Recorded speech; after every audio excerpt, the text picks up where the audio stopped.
Go ahead. What you know about me? I seen it all, heard it all. Oh, what you know about me? I done it all, just want it all. Oh, what you know about me? I seen it all, heard it all. Oh, what you know about me? Oh, what you know about me? Oh, what you know about me?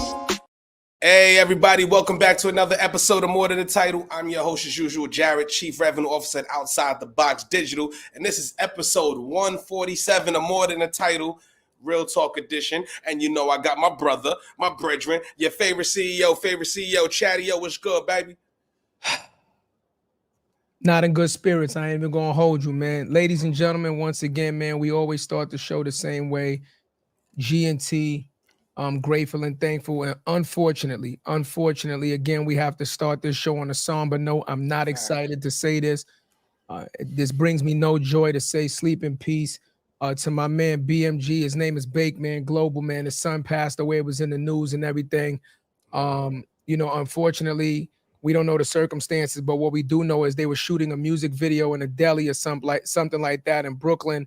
And when they came out from the deli, man, they just start shooting and stuff like that, and he ended up passing away, man. So again, man, my sincerest condolences to the homie Bake Man Global, to his family, man. Absolutely, man. Just lost a child, man. Like I can't, you know what I'm saying? I can't even imagine what that feels like or what he's going through. So, the only thing we could do is offer our support. Yo, BMG, you got our support, man. If there's anything that you need, let us know. And we'll try to support you as well as we can, man. Again, my condolences to your family. Ladies and gentlemen, G&T, man. G&T, grateful and thankful. Please do not take life for granted. We all have one thing in common: race, color, creed. No, we gonna go one day. We all going one day, right? So please, let's savor every moment. Let's start treating each other a little bit better, right? Let's start, keeping that human aspect first, right? You know what I mean? And do unto others like you would want others to do unto you, man. So G&T, grateful and thankful. Grateful to wake up another day and do what we love, man, and bring you this content, and thankful for all of you guys that continue to support us and tune in and keep joining the community, man. We appreciate y'all, man. Yeah, man. Also, shit, I feel like the past 4 or 5 episodes has also been celebrity deaths too, man. We've been talking about too, man. Rest in peace to James Earl Jones, man. King I didn't even hear about that. What are you talking about? James Earl Jones, man. King Josh. When? Yesterday, bro. What I just tell you? I was disconnected. That's crazy, man. Sleep in peace, James Earl. One of the greatest to ever do it, man. Like, James Earl. He supposed to narrate the documentary, bro. That was the voice. Man, but God, God sleep in peace, man. God bless his family, man. Wow. Giving them condolences, man. Another legend, another black legend, man. So, losing our grace, man. Grateful and thankful, man. But we thankful for y'all, man. We grateful to be here. Shout out to everybody on the check-in. Shout out to the YouTube community, Instagram, LinkedIn, everybody. Also, shout out to our distribution partners, the Live Podcast Network, first woman-owned, black-owned podcast network. And if you want more content from creators like More Than the Title, make sure y'all scan the QR code, download the content, and half of your subscription goes to your favorite content creators. Nobody's giving it up like that. Black-owned, and we rocking with it. More Than Titles on the platform. Make sure y'all support. Shout out to Angel and the entire team, man. Yeah, I think she's over at she was at the New York Stock Exchange today. Yeah. She opened up and she rang the bell. Man. Shout out to man. Definitely got to give us some horns for that. Ring the bell in the stock exchange. That's what I'm talking about, sis. We proud of you. Know that. That's a fact. Keep doing your thing, Angel, man. You know what I mean? Definition of what the hustle is, and we talk about it, right? We talk about it all the time. Keep pushing, right? It's only up from here. And for all those on the Live Podcast Network, as far as the content creators, we will be doing the Teach Me Tuesday soon, y'all. We're going to get the dates with Angel. What I want to talk to you about is the people that don't do video podcasting. And I'm tired of seeing the same clips looking the same. No disrespect to anybody, y'all. We all using the same platforms. We're going to give y'all some sauce how to differentiate yourself. Them green and yellow captions kill me every time I see them. I can't stand it. I knew he was going to go there.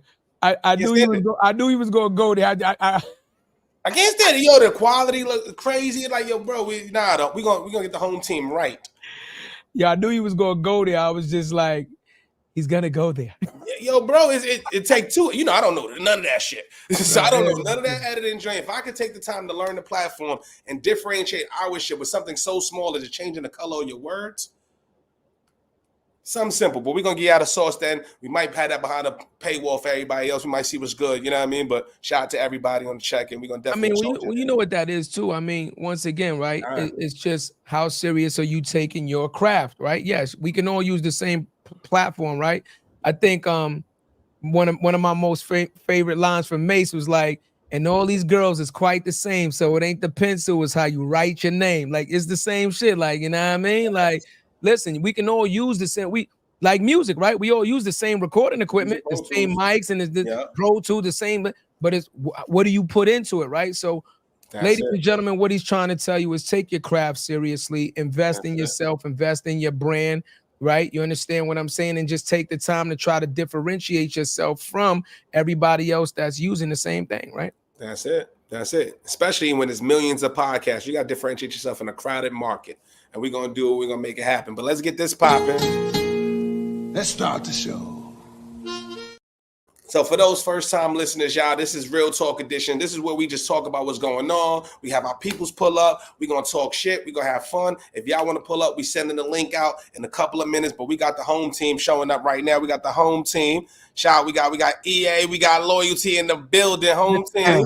So real quick, y'all, just so y'all don't get this confused, right? Real talk is not the same as when we do fan appreciation. I know that you guys might see other people pull up on fan appreciation, but fan appreciation is more geared toward us and the people that are running minority-owned businesses, right? People that have businesses and they're looking for an outlet to help them market and promote their business and things of that nature. So that's when you see us do the in-person interviews and stuff like that. That's fan appreciation, right? This is real talk. This is more like current events. We're going to talk about hot topics, talk about what's going on, and we're going to get some feedback that way, all right? We got different segments for y'all, different sources. So we're going to talk shit right now. We're going to talk about business, talk about what's going on. There's a lot of hot topics. I want to get their takes on it. And we also got John Graham pulling up for the debate. For the debate topic, he's gonna break that down on the political, drop the science on us. Big homie John, we like John. Brother Graham. John is a friend of the show. Yeah, John is definitely a friend of the show. Yo, listen, we can actually say that now. Like, we actually have like friends of the show, like people that have come on multiple times. That's dope, cuz like we can actually say that now. Like, when EA a friend of the show, this is your third, I watch faithfully, bro. As soon as I see it go live on the IG, bro, I'm running to it. Y'all always got game. Chadeo funny in a motherfucker. He always throwing something under the bus. He throwing something under the bus. You know what I'm saying? So I love it, man. What I really love is y'all educating our people, bro. Y'all actually putting up real numbers, bro. Y'all putting up them real authentic numbers, talking to the real people. The real people that's on the ground, you know, the frontline workers. Yeah. Yeah.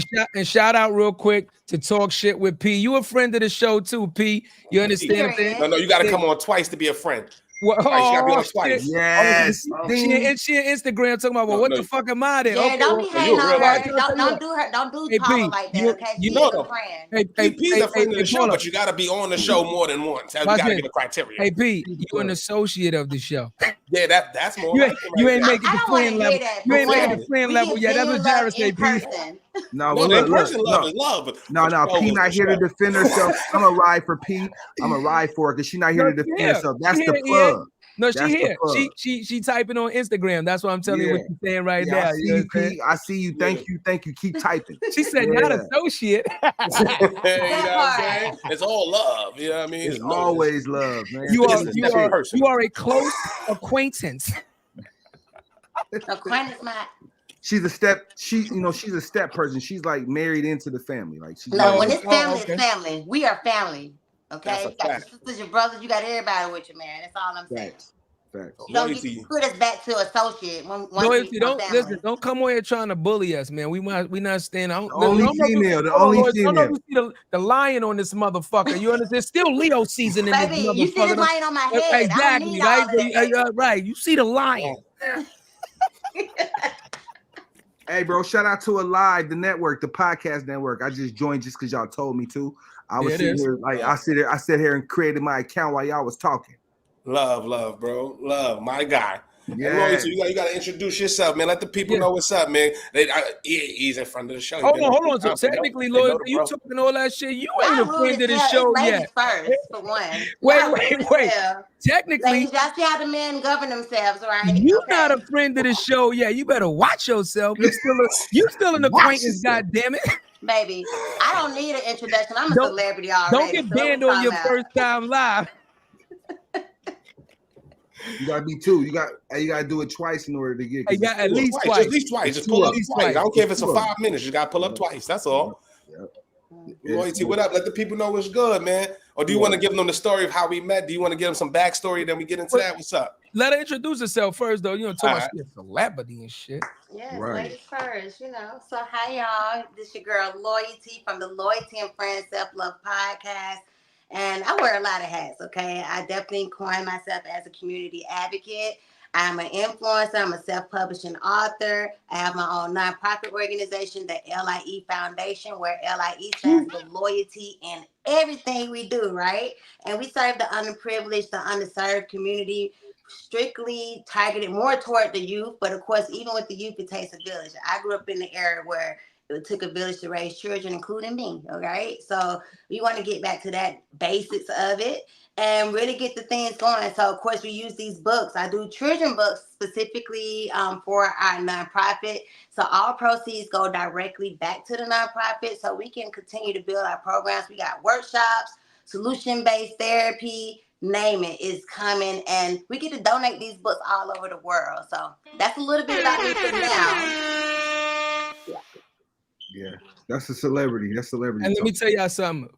All jokes aside, loyalty is the truth, and I don't say that shit lightly, right? We've been with Loyalty in different states, and her hustle and her grind is the same way every time. She's a true consummate professional. She's about her business. If she says she gonna do something, best believe she gonna do it. So I definitely second all the things that you're doing, Queen. And listen.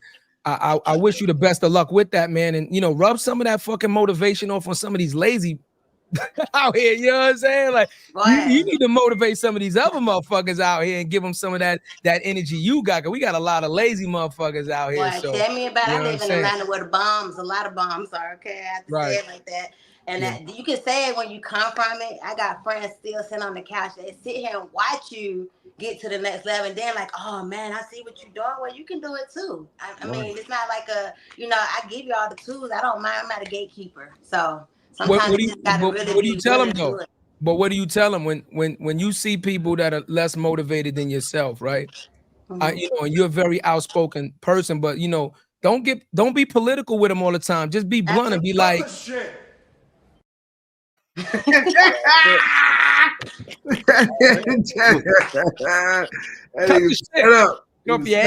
fact though. You know, my thing about that, I ain't gonna put no names out there, right? But I know somebody, and person is very, very talented, can do so much. So I'm sitting looking like, Queen, why don't you have money in your pocket? You know what I'm saying? It just don't make sense. You could cook, you could do hair, you could do all these things, right? So I remember her watching me starting on Clubhouse days. She would sit here and I go in these rooms. I was just listening. I didn't know nothing. I didn't come from entrepreneurship. I'm a first-time generation entrepreneur, first-time generation bachelor's degree. I got my bachelor's degree. First-time homeowner. Okay, I'm in first-generation homeowner in my family as well. So I'm telling her, like, opportunities don't just come, baby. If you're going to sit on that couch, you ain't going to never get anything. Any opportunity that came to me, I went and got it, okay? So,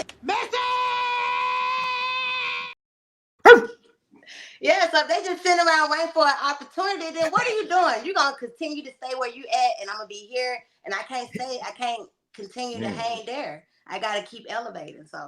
Yeah, it is. Yeah. Yeah, that's I don't know. Cuz you on mute. I was about to piggyback on her. I'm like, okay, I'm about to get some glasses too. I'm the only motherfucker looking high on this bitch. Message. You know what I'm saying? Message. Oh, it's chill hour, man. You know what I'm saying? We gotta be the coolest people in the room. I gotta be cooler than Chadeo when I'm in the room with Chadeo, man. I'm motherfucker the coolest man on the planet, bro. That's my Leo. Look, we the coolest, period. Now, say it again, Queen. We the coolest, period. Your life ain't nothing without a Leo. Just know it, okay? Shit.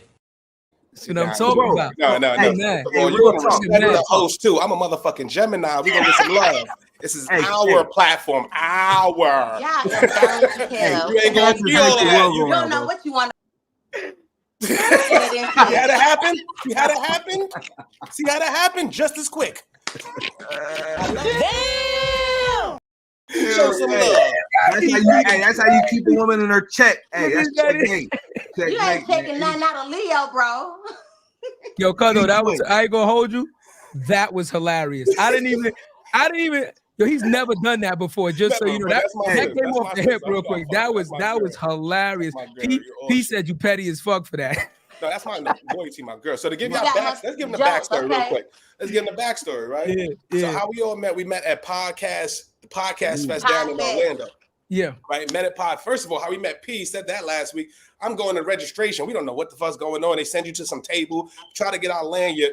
I turn around, P just popping. Bop, bop, bop, bop, bop, bop. I'm like, oh shit. I'm like, oh shit, now I gotta get some. And next thing you know, Chad gotta get some. And next thing you know, my baby getting some. I'm like, God damn, 9 a.m. with some coffee. Like, so once we saw P, we instantly linked. But we saw y'all was working the Owl booth. Shout out to the Owl app.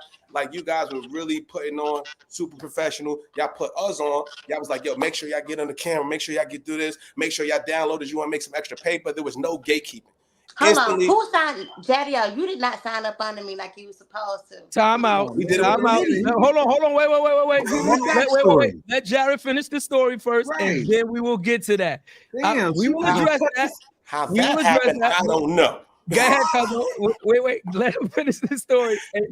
And then we will get to that. We all create content. We came off the stage. We end up seeing JP, somebody I knew from LinkedIn, which is love, which is good energy. We pulled out the camera, started talking to EA, and then we just instantly linked. You know, when you meet people and you just know the energy is just something, right? It was one of those moments where we just talking and we see people watching us talk.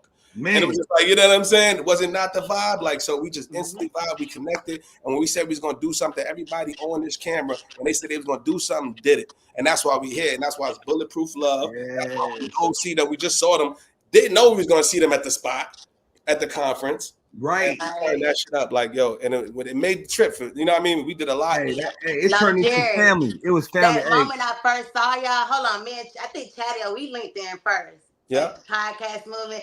I literally was outside and I had people I was entertaining, but I forgot who the hell was there at that point. I turned around. I just seen my bro Chadeo.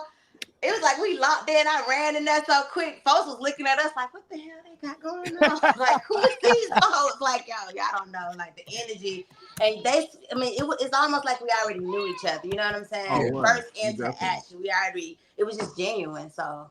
Yeah, I want to say thank you to the both of you guys. No, for real. Like, all jokes aside. She corrected me. She directed us to the booth and when we met them. She did. Correction. She did. But what Loyalty said and what EA said, man, ladies and gentlemen, when we talk about no gatekeeping, like I'm telling you, like we met them. They brought us to the booth. We did the interviews there. And whatever source they had to give us in the moment, they gave it immediately. Immediately. They didn't ask for nothing in return. They're like, yo, we doing the same thing. If y'all not doing this, let me put you onto this, whether you do it or not. Here's an opportunity for you. Whoa. Ladies and gentlemen, that's what we're talking about as far as like community building, the village helping the village, right? Yeah. They didn't have to do that. They was on a completely different network. Me and my cousin wasn't on the platform at that time, but they gave us the source and they gave it with such enthusiasm that it made us be like, shit, what we missing? What we missing? We got to sign on that. That's the fact. So I want to say thank you both, man. I don't know if that's true. Chadeo, you dragged your ass a little bit, but it's okay. Technically, me and Cuzzo signed up the same day. So I'm just saying. You just didn't sign up under me. That's what it was. He signed up under his cousin. It was supposed to be one of them signed under one of them. No, bro, you didn't have nothing to do with that. Cut yourself out. Okay, I'm just trying to make came in on my parade, okay? Nah, bro. I did all that damn work. You know what the hell he was supposed to do. Ladies and gentlemen, these are two ambassadors of the Owl app. So just in case you guys want to know what we're talking about, there's a platform called the Owl app. And these two are actual ambassadors. Both of them in their own right are two superstars on the app. They're number one. That's a fact. They're Hey, Hey, I can show you the numbers. Calls? I can show you the numbers. I can show you the numbers. This is my third month. This is my third month in a row. I'm number one. Okay, I don't care what they say. It's in the numbers. It's all on the data. I'm gonna put it out there. I'm a data person. He would definitely be number one again. Okay, I've been giving him the spot, so you better put some respect down to where it is. Okay, yeah. But I'm just saying, data. Don't try me. Data. I'm number one. He did not say you know for facts that you get that number one because I give it to you, bro. Absolutely. Okay. Hey, say what you say. I don't know. Data don't lie. I'm just saying. Loyalty. He said men lie, women lie, numbers don't. And in EA's perspective, I keep it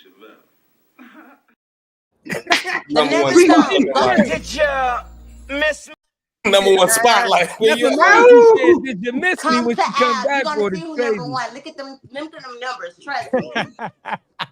No. Honestly, straight up, no. That's I got the most referrals. That's my tag team partner though. Real talk on some real talk though. She's definitely number one when it comes to. I've been on the app longer, but she really passed me up. You know, women make the world go round. That's all love. It's all love.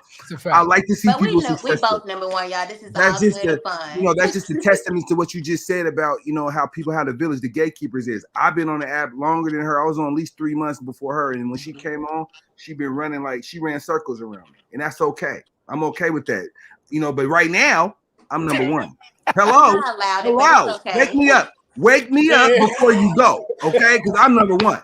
I don't know what they're talking about, but hey, the numbers don't lie to that. Have several seats, okay? Enjoy your moment for now, okay? Because it's not gonna last long. Trust me. You know who I am. No, she dope. She dope in real life. She dope in real life, though. Real talk. Nah, y'all both dope in real life. That's real talk. We all dope. You know what I'm saying? The whole crew. Hey, man, I hope we get to see it all again in Baltimore coming up real soon, man. Let's figure out how we gonna get to Baltimore. If not Baltimore, we come to New York. I'm saying it right now. My pull-up game is strong. I'm pulling up. New York. I mean, what I gotta do? New York or Baltimore? What we talking about? I don't want to bomb on that event. So this I'm being politically correct on that. You feel me? So I'm just gonna, I'm not gonna say nothing about it. I love y'all. I'm gonna support y'all. Anything y'all need from us, y'all know what it is. I just can't go there. Right. Absolutely. Okay. So if y'all got some of y'all city, you know, it don't matter where we at. Baltimore, anyway, you make it happen. We gonna make it happen. And we gotta figure it out because y'all some real genuine. When the love is there, bro, we didn't want to leave. I mean, I saw my sister, man. She was going through something. She having a moment. We separated, and she saw y'all. I got a picture. She was with y'all, bro. Her whole life changed. I'm talking about her whole life changed, my brothers. Okay, she was ready to party like it was 1999 all over again. Just left me talking about, hey, I'm gone. I can't take no more. I'm done with everybody. I'm finna be isolated. I'm done with I work with everybody. If you seen them already, we don't need to. Man, she saw y'all, man. She turned on, hey, let's party all over again, man. No, it was let's go find P. We gotta go find the other party person. Right, the plug. We gotta go find Paula. P stands for plug. P stands for plug. I ain't mad at it, man. I ain't mad at it. What you want to start this off with? So we got the real talk. So we're gonna first of all, we're gonna go what's talked about right now. So we're gonna get y'all perspective, then we're gonna get some business shit, then we're gonna get some politics. What y'all thought about the Super Bowl? They selected Kendrick Lamar for the Super Bowl, New Orleans 2025. What do y'all think? They not like miss us. a hit. They not like us. She with it. Oh, she with it with the Hey. I'm into letting people live, man. I don't have I don't have an opinion about it. If that's what the decision they made, they paying them, they made this money. I mean, it's their money. They make the decisions on who they let play. Of course, they could have had some hometown, they can have some hometown maybe open up or something for them, but at the end of the night, they make a decision. It's like, this is my money. It's my money. I mean, hold on for a second.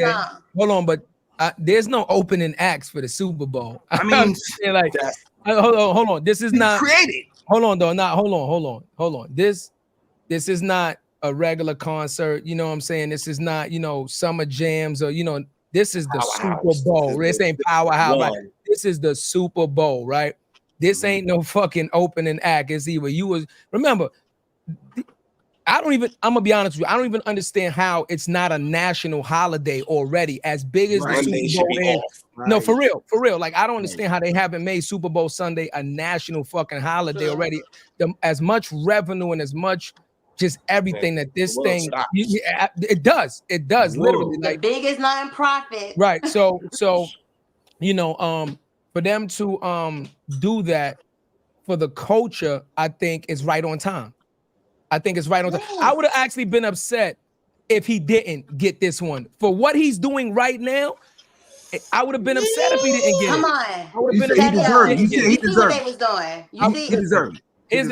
Here's the thing, right? For one, what he put in that song, okay, you got to speak about the lyrics. Like, I'm very lyrical. You got a lot of people out here making music and they not talented. Let's be clear, okay? Not only, don't get me wrong, his goal was to chop and screw a couple people, and he did just that, okay? He called them out. We got to start calling them out, okay? I speak on it, and always speak to my heart to tremendously. Then he educated them. He went back and taught them the history of Atlanta, let them know how they run it down there to get a bag or two. You know what I'm saying? He really, man, Hey, I mean, Weezy that nigga. I'm just saying, Weezy that guy. Let's just be real. There's absolutely. goats, right? You mean to tell me he deserves the same stage as Michael Jackson, Beyonce, type, The Weeknd, the biggest sellers? If we're talking business, right? Yeah. And we're talking right now, even with the They Not Like Us, guess who's the biggest stream person across all platforms? Is still Drake. Right. It's still across Drake. all platforms. If we're talking business, business, we're gonna put that metric out there. Absolutely. So that would make more sense. So I think, it was totally a horrible decision. Like, I'll say it publicly, it's horrible because, like, I love Kendrick Lamar, but I just wouldn't want to see him at the Super Bowl. I mean, he's a good entertainer, but like, I wouldn't. I like to see like R&B type of stuff at the Super Bowl. Personally, so you want to Jack dancing around like this, right? I mean, he ain't gonna. I mean, what songs is he gonna perform? Not Like Us. That's the hottest. No. Okay. Do that 13 times. Time out. Let me interject. First of all, he's not a slouch. Not a slouch. Let's be clear. By any means, and I don't have all of his numbers and stuff like that, but be clear, like Kendrick Lamar sells stadiums out. He does his numbers, right? And he has a catalog.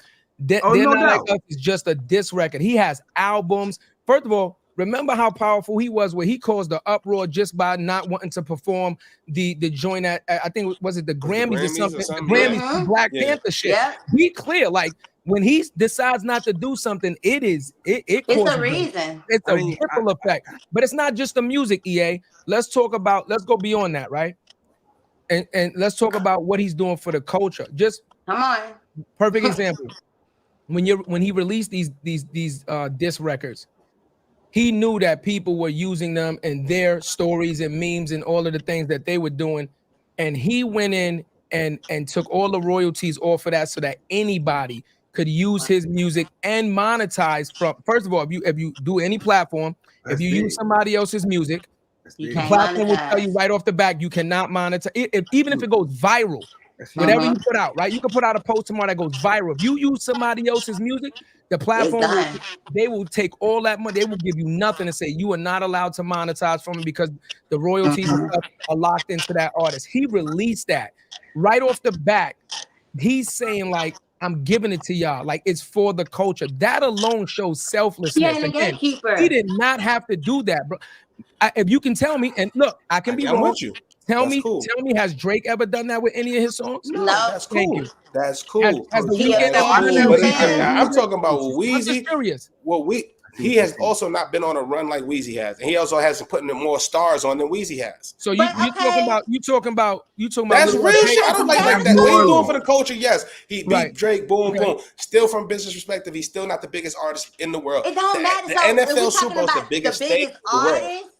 Built for the biggest artist in the world. You're talking about Rihanna. Time out. It can't be the biggest artist in the world because I mean, let's call it out. I mean, who hasn't been the biggest star? Usher had a phenomenal show, but he's not the biggest artist in the world. My God, he's one of the biggest in the world. You said the biggest. You said the biggest. At the time he performed, it's A-list.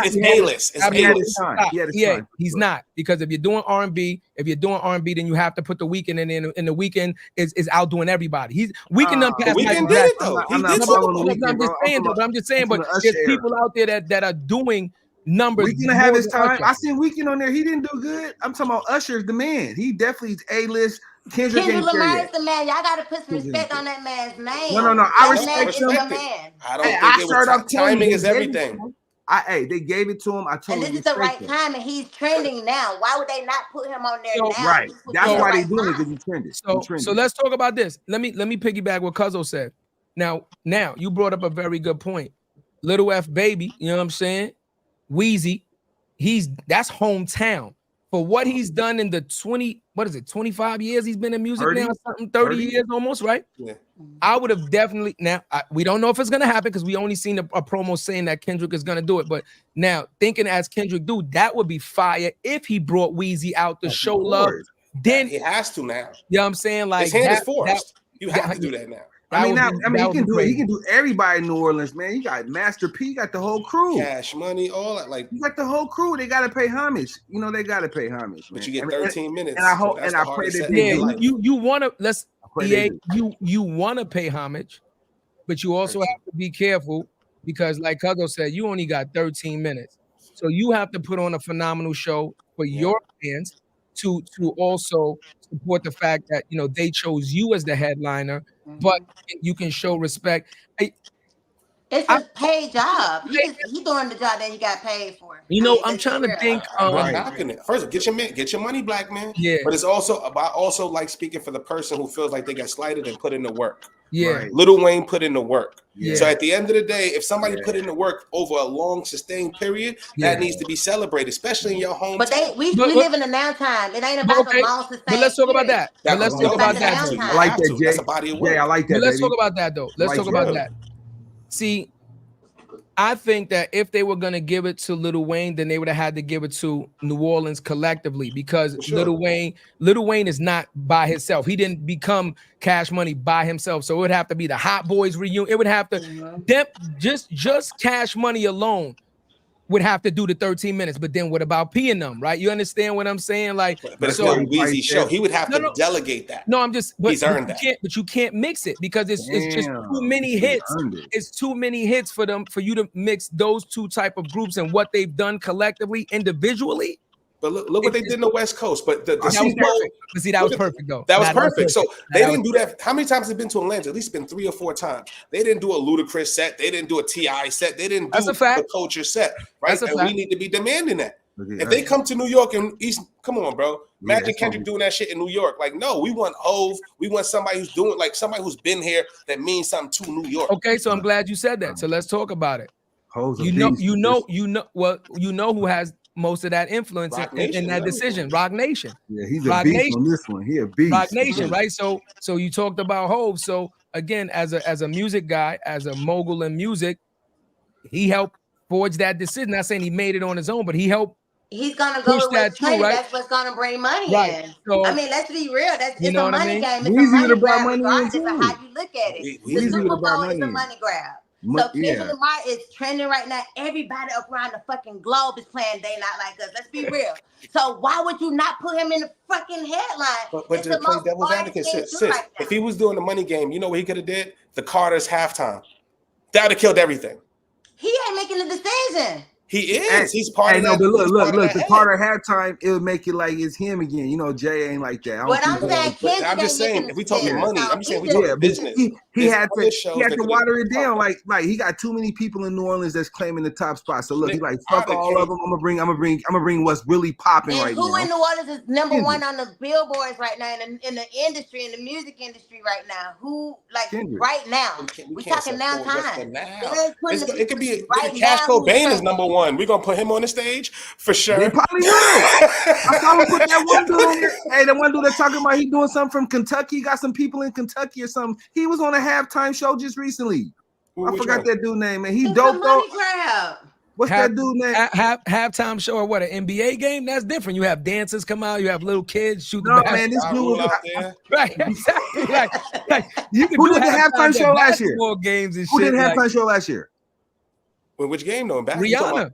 No, Usher did the Super Bowl. Super Bowl. Usher. Was he pregnant? Usher did it. Huh? You sure? Usher did last year's Super Bowl. And then it was Rihanna. Then it was Rihanna when she was pregnant. Okay, so what was the dude that? I thought that dude did an outdoor event. It was an outdoor event, bro. Like I forgot the dude was talking about. He's from Kentucky, 69. That dude is a white dude, but he rapped like he a black dude. He fired. He actually is fired. Yeah. Yes.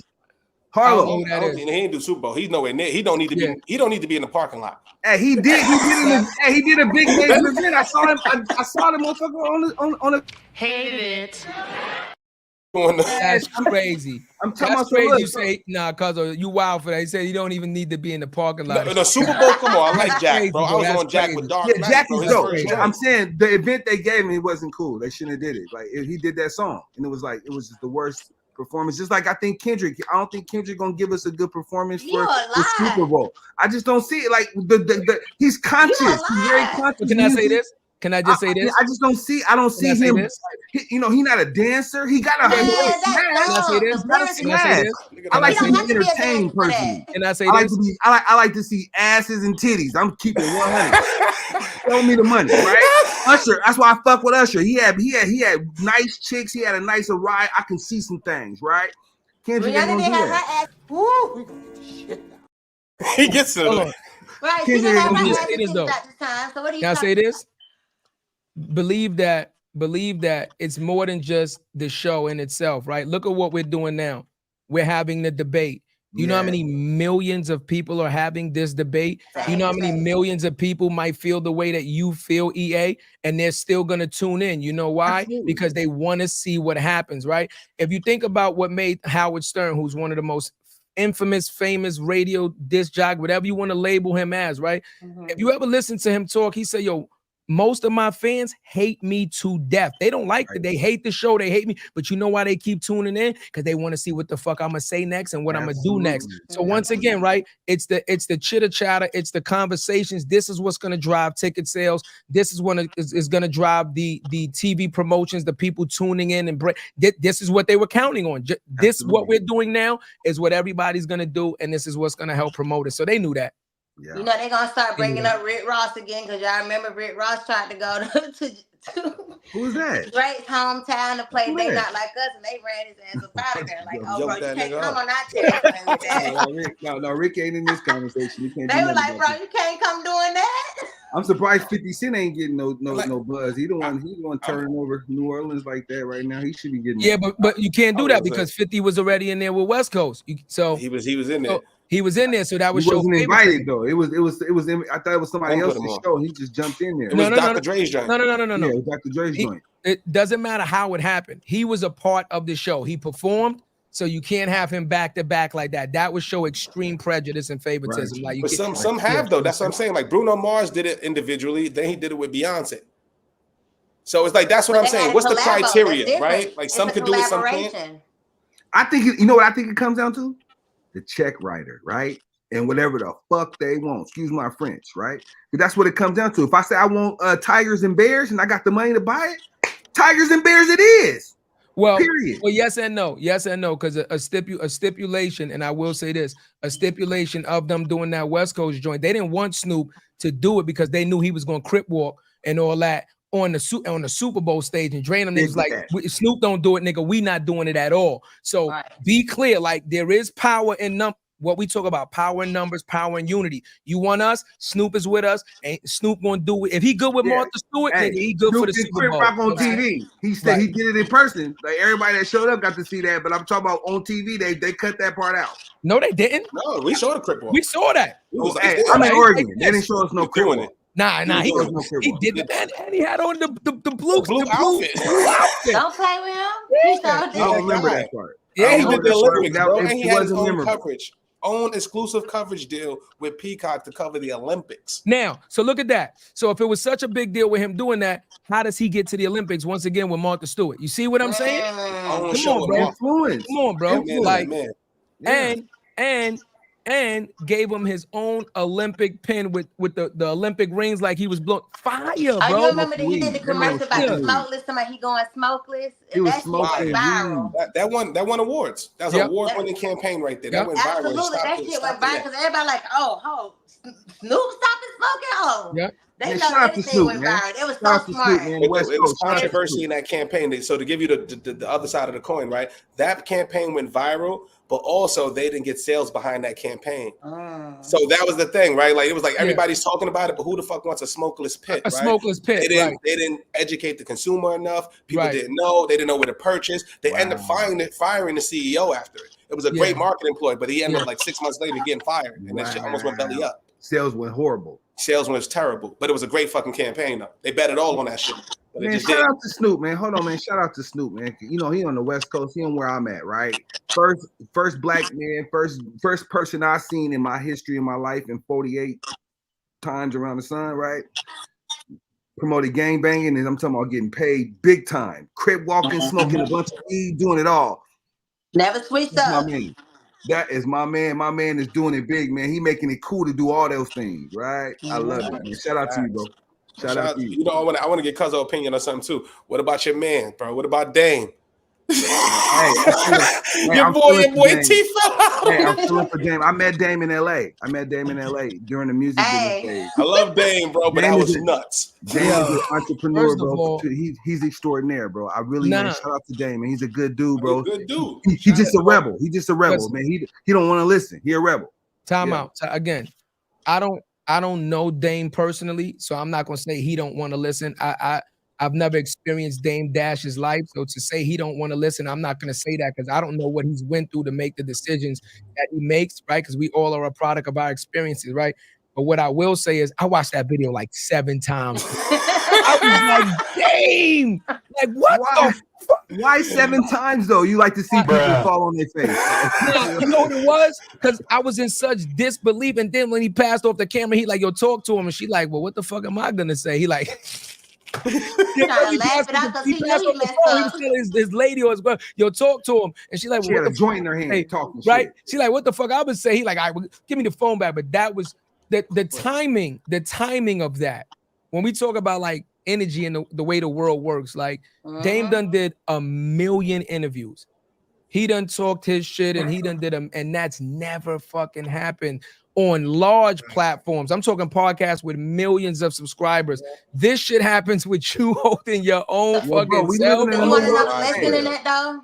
The lesson is you got to take care of your teeth, man. How the hell you got all this fucking money and you ain't taking care of your teeth, that your teeth falling out on set? I'm glad you said that, but I'm glad you said that's what he need to be doing instead of perpetrating like, yo, look, he betting on himself. He has the businesses, yes, and yes.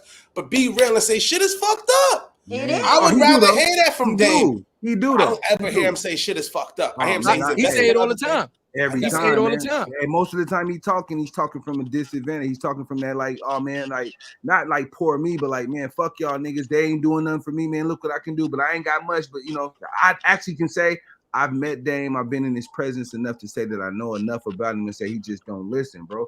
Like he don't listen. He's a talker. He likes to be the one with the message, right? And do it his way. But then when you look at his way led him to where he at right now. So it's hard to listen to people that, you know what I'm saying? That I gotta play devil's advocate. You can't do that.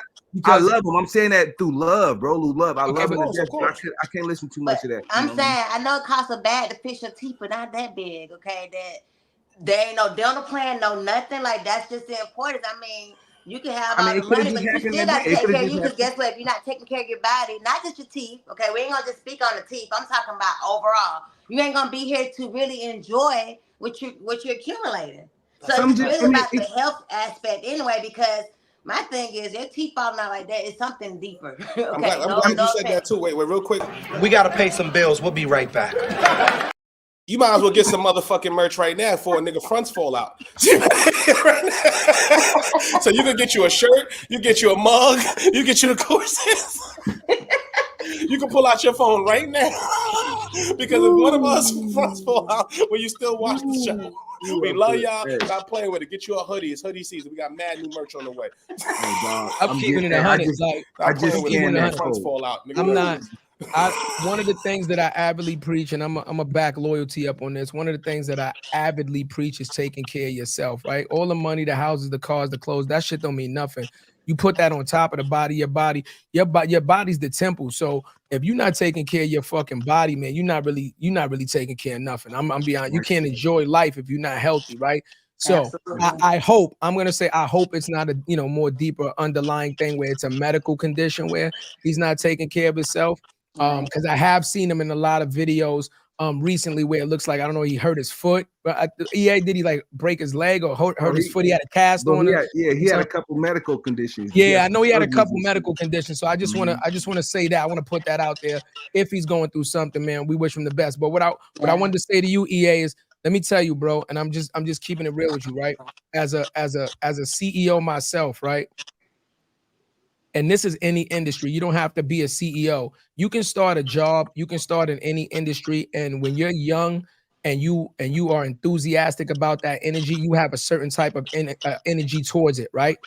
And when you start working somewhere and experiencing things, and those experiences start to jade you and change your perception on not only how the industry is, but how people treat you in general, right? Again, I don't even know what it is to be a millionaire. I'm talking like have $1 million in the bank or be worth $1 million at one time. Yes, I've spent millions of dollars, right? And most people in their lifetime, you'll actually spend millions of dollars in your lifetime. You just won't have it at one time. But to be as successful as he is, I can only imagine the stress that comes with that, because I know what we deal with on a regular basis with taking care of our families and people that are leeches and people that feel like they're entitled to our success and things of that nature. So I can only imagine when you're worth at one point hundreds of millions of dollars, what kind of stress that comes with, business-wise, friends-wise, family-wise. It's a lot, man. It's a lot to deal with. I'm telling you, and I guarantee you, it's already changed us in the way we've done business in the year and a half that we've been doing it. So I can imagine when we get to the next level,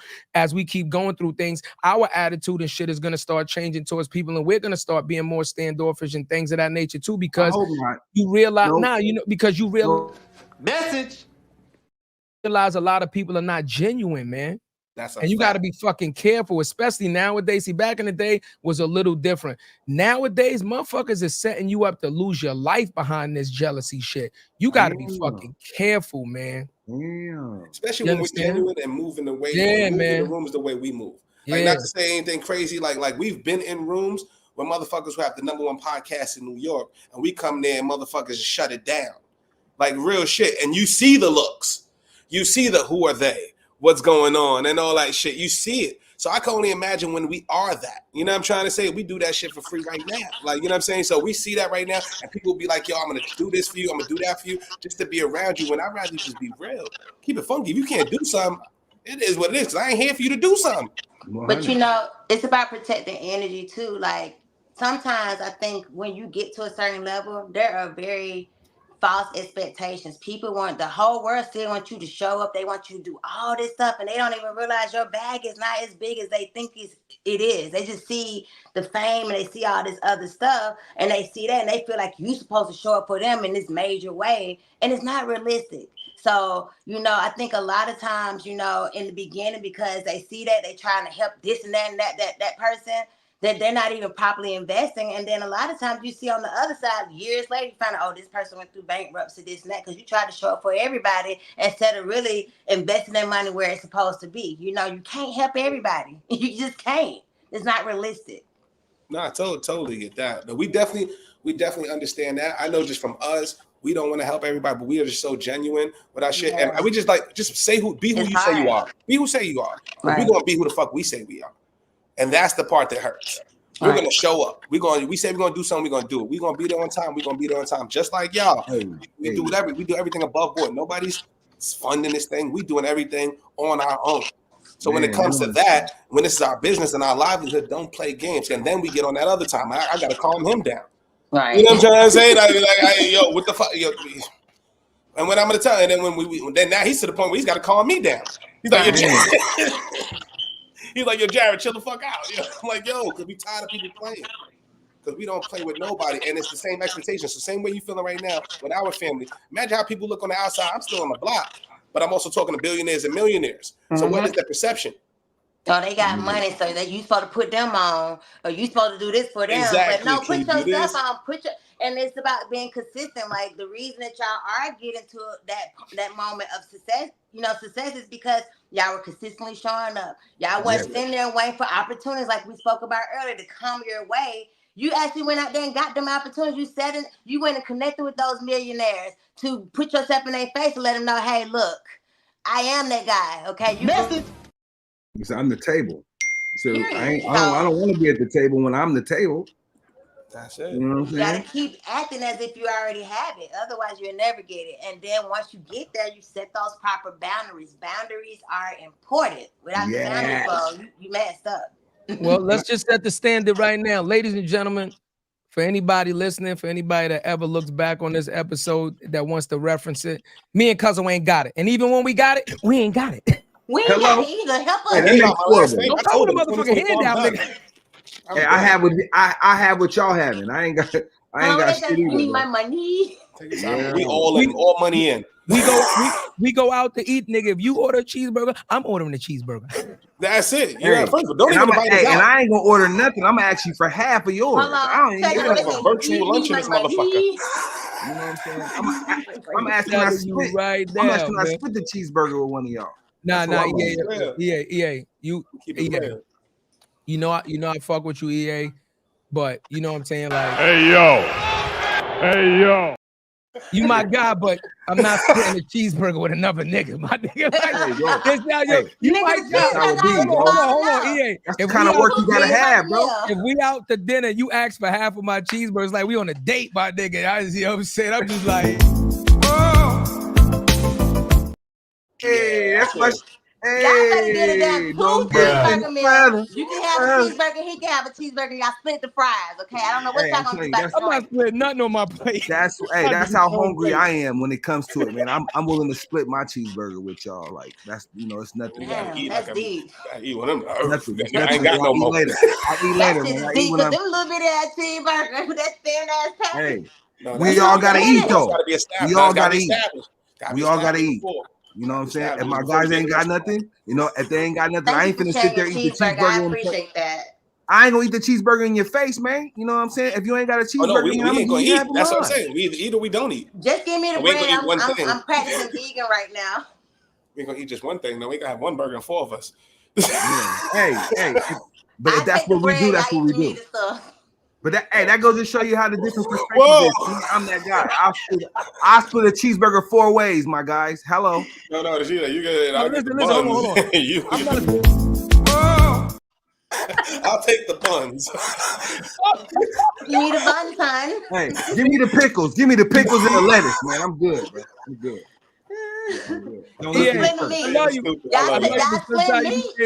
Not give me the pickles. Pause. I said pause, nigga. I'm out of here.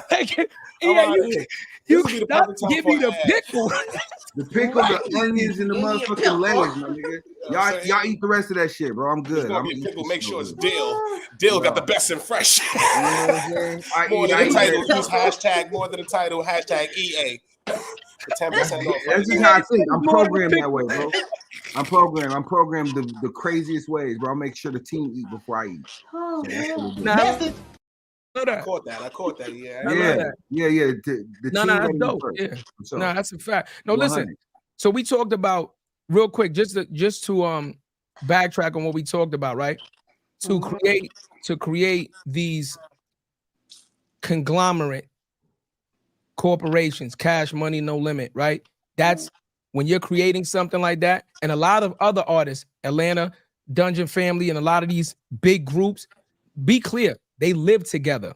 Come on, they grinded together, right? Like the Mexicans. You gotta sleep on the floor, right?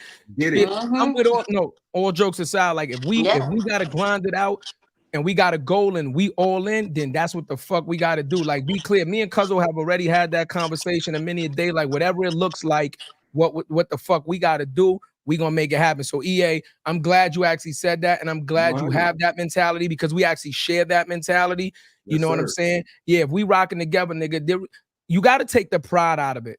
Man, it's either the team or it's nothing. You got to take the pride out of it. Message. And there's some fun and games with it. You know, we Yeah. can shuck and jive a little bit with it, but for me, man, I'm very passionate about the team word, right? Because I've been mishandled so many times, brother. It's hard to say that word and other people right now for me. Yeah, but y'all consider y'all teammates, man. Y'all what really you just said. ain't where it ain't. I got you, EA. Look what you just said. You've been mishandled so many times. So think about your experiences at this level. Now, when you start to get to different levels, some people could say EA don't listen. EA don't listen. EA want to do his own thing. And then you could say, well, I've been mishandled so many different times.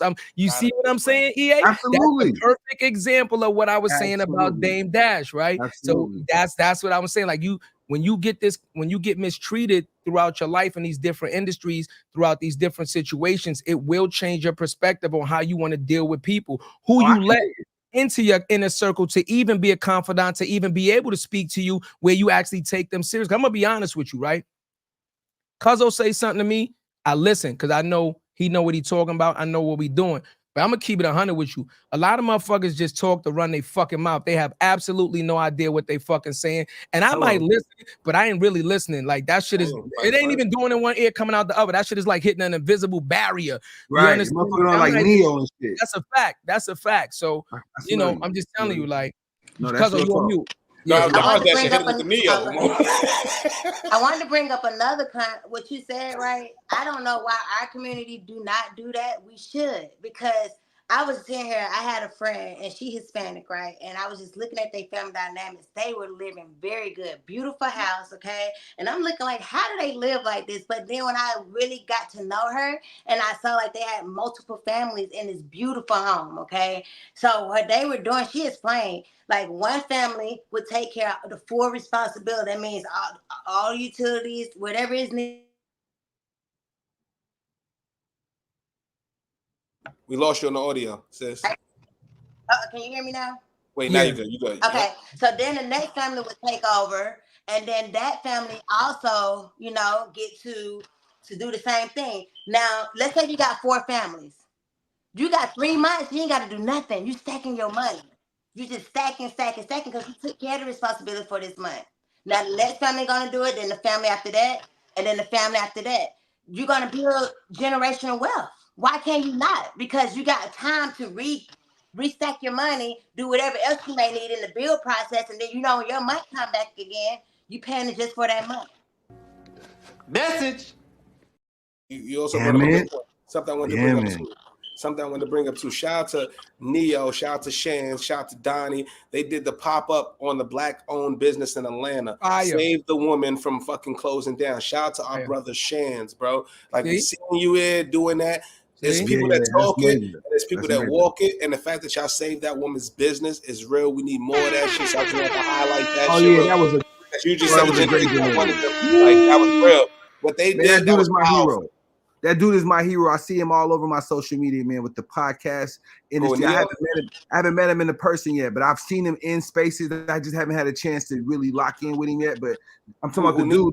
I just joined that group and I actually reshared that. Yeah. That dude that you just said, the dude that you just mentioned, the dude that's all over the podcast movement, or not, he's not part of the podcast movement, but he has his own David Shans. David Shans, yeah, that's him. We got you. So look, friend of the show. Friends of us. I saw y'all talking to him. Yeah, of course. I'm telling you. So the next time we in the same joint and he's there, we'll make the introduction. That's done. Done. Yeah, he's a hero, bro. I'm looking up to him for sure. Like I see him all over the social media. He got everything. Like he's right where he need to be. Man, shout out to him for sure. So listen, I'm on that back channel, right? I literally because I joined the back channel after I saw it. I just thought it was an amazing movement. I saw how they was working in the back channel. They literally was like, oh, I purchased this. He had his team in there. They made sure, like, his goal was to get every single item sold out of that store. And so I could see how they was working together as community. And so the back channel, like, I would send y'all an invite just to join. Just that community is beautiful. We have to continuously build communities like that. Keep the money in our community. We're sending the money out here, everywhere, but we're not keeping it in the community. That's how we help each other, you know? Loyalty. EA, that don't sound familiar to you guys? Absolutely. That's not a new concept. Think about who already does that and does it to perfection. What community does that? Hey, come on, man. The ones that don't look like us. Right. The ones that own almost everything. Okay, talk about it. Right. That's So how they got like, there. right. And so let's be clear. Like they have mastered that. They have mastered that shit. Right. And again, not being funny. If you think about the way they work, the way they operate, the way they dress, a lot of their money is not wasted on what we waste our money on. I'm just telling you what it is, right? Hold on. I'm just telling you what it is, right? Not to say like their way is better or worse. It's their way, but I'm just saying, right? They wear almost technically call it a uniform, right? Almost a uniform daily, right? And a lot of times it don't even be clean, but they don't care, right? Because they're like, it is more important things than wearing $1,000 t-shirt and $500 shoes. And you understand all that money you just spent on that outfit. Now you can't pay your rent. You see what I'm saying? So, right. So, you know. Also on the flip side, I just want to say too, for every bit like that one great story of them saving the black business, I want people to know there's also 10 black businesses right now that's failing right now that doesn't have that support. Absolutely. Let's keep it real. You know what I'm saying? So I also like we said earlier with the Wheezy, the people who've been putting in the work. I'm the advocate of that because we are that. Yeah, we are that. You know what I'm saying? We are that. We the ones putting in the work that motherfuckers don't advocate for, that we do out the mud.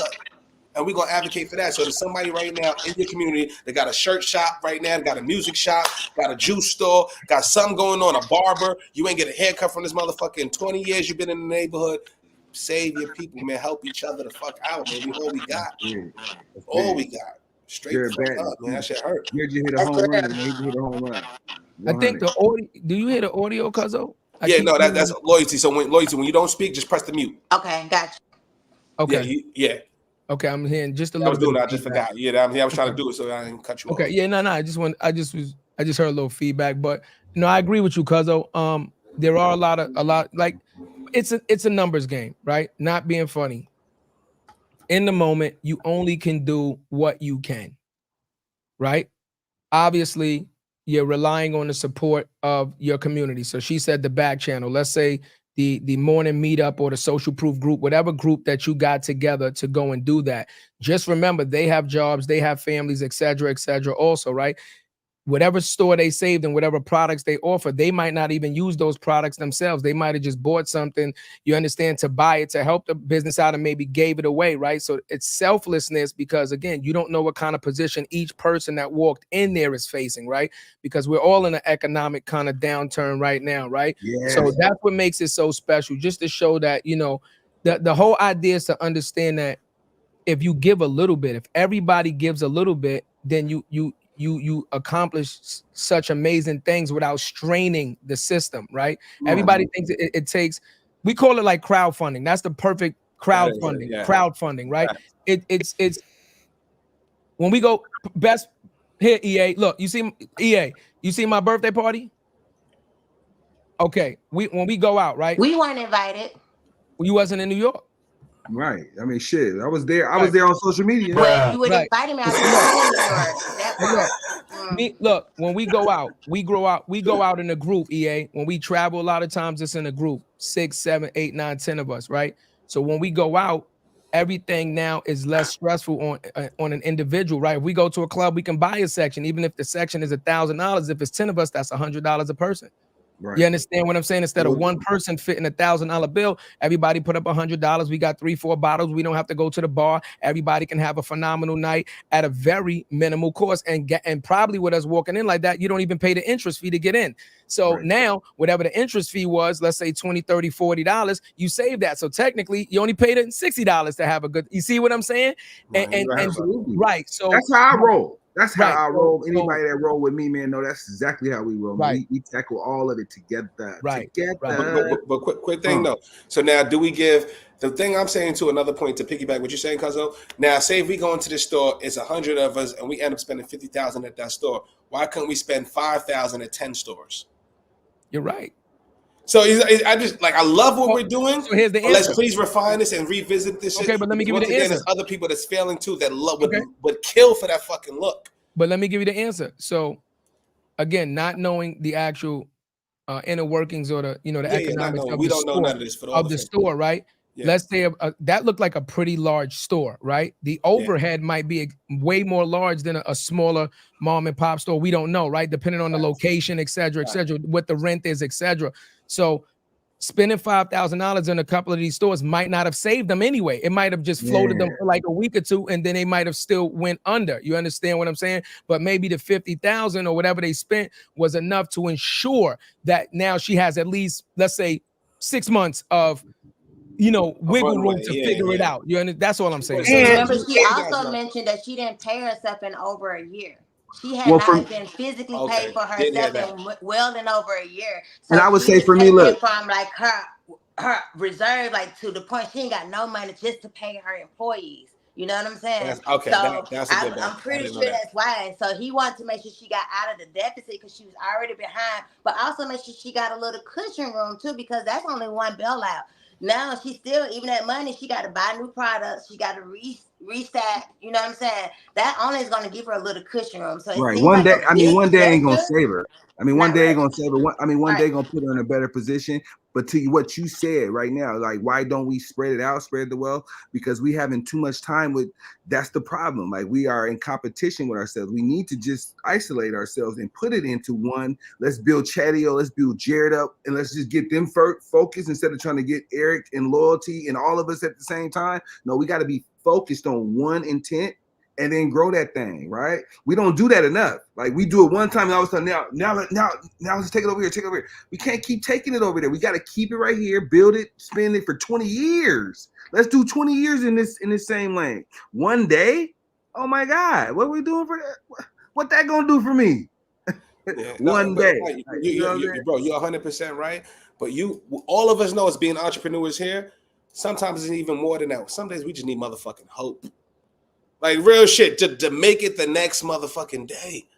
Yo, I got, as long as you stay in the game. Whatever it looks like for you to stay in the game, let's make sure you stay in the game. But whatever that looks like, let's just stay in the ball game. Because, we had a dude, David Derrick, come on the show, owner of Buy Black. He gave us an ill stat. And the only reason I know, we just literally reposted the clip, right? He said white businesses earn on average yearly $6.4 million and black businesses $1.6 a year. Why is that? When we spend $8 trillion a year.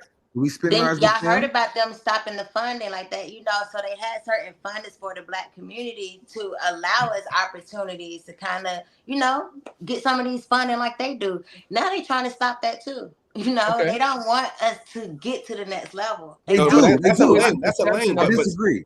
No, that's a lane. That's a lane. We need to get government funding, but we don't fund each other. Right, because of the perception of what we have of each other.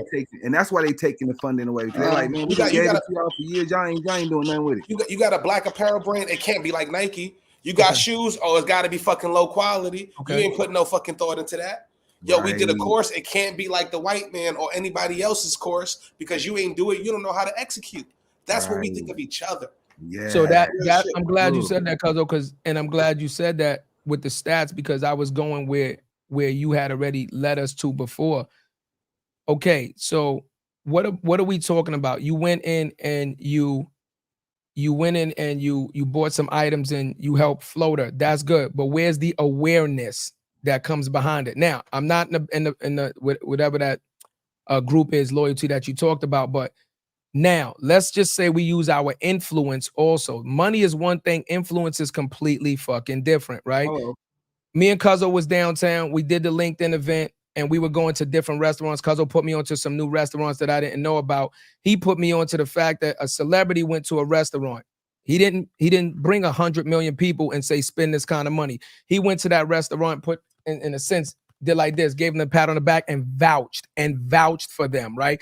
Now, this is where we talk about representation, influence, right? Where's our leaders? Where's our influencers that now instead of going in and spending that kind of money, somebody goes in there and say, I'm so-and-so, which everybody knows, and this is the most phenomenal place where I get all my products from. Now, the difference between somebody going in and spending $20,000 in one day and what they would cause as far as awareness to that store being there and now certifying them, that right there could have taken her business to the next level and propelled. Cooking with grease. But what I will say they did, what they did do, I saw on the back channel, is outside of just the stuff they was purchasing for her, they were also making sure people actually got engagement. Went to her social media posts and stuff. Went to her platforms. I saw that too, There and you go. that's why I was like, okay, because they want to get her the influence that she needs, so she There can you get go. those repeat people. So I did see that as well. So There you go. I'm happy you brought that up Yep. because I was able to see all of that traffic on the back end. So guys, I actually got to run. I got a 4 o'clock, but before I go, Yeah, I do want to shamelessly plug two things. go ahead. Go ahead. I got a book coming out tomorrow, 9/11, guys. It's dedicated to the recovery. Yeah. It's a relapse prevention program that I'm working on through the LIE Foundation. Like, that's the queen of the ship. And she also has a book that just came out yesterday. It's a loyalty and everything. It's a presentation, man. It's a great book that we're using to do more presentations, to be more visible, right? So if you want to link to it, liefoundation.org. Okay, donation. There's a donation link on there too, man, because money is how we thrive, guys. So everybody that's listening, man, make sure you support that. liefoundation.org. Let's go. And I love you, man. Thanks for having me, man. Before you leave, EA, do us a favor, right? Absolutely. When you leave, just send me, text me, or whatever. However you got to get it to us. Send me a picture of the book. We're gonna go ahead and put it up on the show of you and Loyalty's and book. the link, right? So that way we could actually put it up on this show right now, right? So make sure you get that please, to us ASAP. Yeah. Loyalty, can you make that happen, please? Just put it in the private chat. Yeah, I'm the one who do all that type of right. stuff. Yeah, put it in the private chat. We put it right on the thing. You know how we do. And we appreciate you, EA, man. And you know, all the time, man, being, you know, again, being a friend to the show. And, you know, just be careful out there, EA. I know you like these shows, and I know you like to see the, you know, the ass and the titties and all that, but I just, you know, I want you to be clear, I'm a married man, brother. I'm a married man. So I don't want you to be whipped. I don't want you to be whipped. Reversed it. Don't be pussy whipped. Whip that pussy. Look. Bang, bang, bang, bang. You know what I'm saying? EA, don't be caught out there, EA. I don't want you to fall a victim, EA. You know what I'm saying? We appreciate it. Never the victim, brother. Never the victim. We But look, he said, I whoop pussy. Pussy don't whip me. Right. Yeah. Right. So look, before I go, I do want to say this to the listeners, man. Y'all keep subscribing, man, to these guys, man. These guys is like poetry in motion, man. I don't tell black men enough. I love them, man. So I love you guys, man. Good to see y'all, man. Happy Tuesday. Let's go. Let's grow. Let's go. It's us, man. We're gonna come up with a name for the group too. Yeah. We're gonna come up with a name for the group. It was like super group chat. Speaking of that, EA is a big part of the LIE Foundation too. So I didn't tell y'all that, but he has a seat on my board with the LIE Foundation. And I just thank God for EA. I will say this, you know, just put some respect on his name, because we met on Clubhouse. We literally met on Clubhouse. He's the first out of our crew that I knew, and we've been knowing each other about 4 years now, okay? And we met in this common space called Bridging the Gap, and then they did an Atlanta meet and greet. So they came here to Atlanta, and that's the first time we actually connected in person. And from there, we went to Chicago, we went to Dallas, we went to New Orleans, I went to Virginia to go support. We went to Tennessee. Miss Pastor made her daughter rest in peace, but we had literally met her in that same circle, and we went and paid our respects at her daughter's funeral, who we never met. But that's the type of love like we give to one another. So it's been a great journey along with him, just having him, you know, just be a part of everything that we're doing. Like, and vice versa, he get that same level of support. And even when we met y'all, I feel like we got that same level with each other. You know what I'm saying? Like, it's genuine. And this type of energy, you just can't buy it. It has to be genuine real, you know. There you go. When it's real, you know, sis. Like a brother like EA, and sis, like we knew instantly. Trust me, at a lot of rooms, and you don't get that motherfucking energy, sis. I'm just being real. Like, you just know, it's like, I gotta connect with this brother. EA been on this. This might be his fourth time. Like, literally, like, and that we don't just like we do it. We just love, but we come through anytime he wants. Open invite. Same with you, sis. Like, same with P. This is what we do it for. Like, y'all genuine as fuck, and we love that energy. We're gonna support. We're gonna promote that shit every time we get, because it's not everybody like that. But what we have to do is us. We can't get jaded on the way to the top. We have to stay this. We have to stay this. And I pride myself on that. Like, Cuzzo pride. I know we ain't gonna change. I might, you know, a little rolly or something, but I'm not gonna change. I ain't gonna do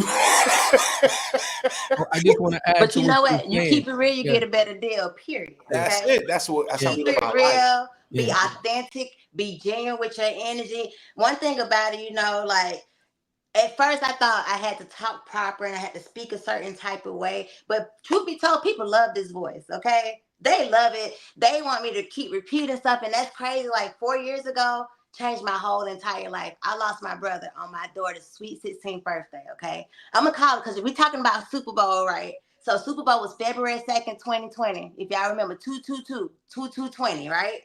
February 3rd was literally the next morning. That was my daughter's birthday. My brother was doing all this Uber and a Lyft and the whole Super Bowl. Money was good. And I remember my brother was sleeping in my driveway. I stopped him and I was knocking on his window. He wouldn't answer.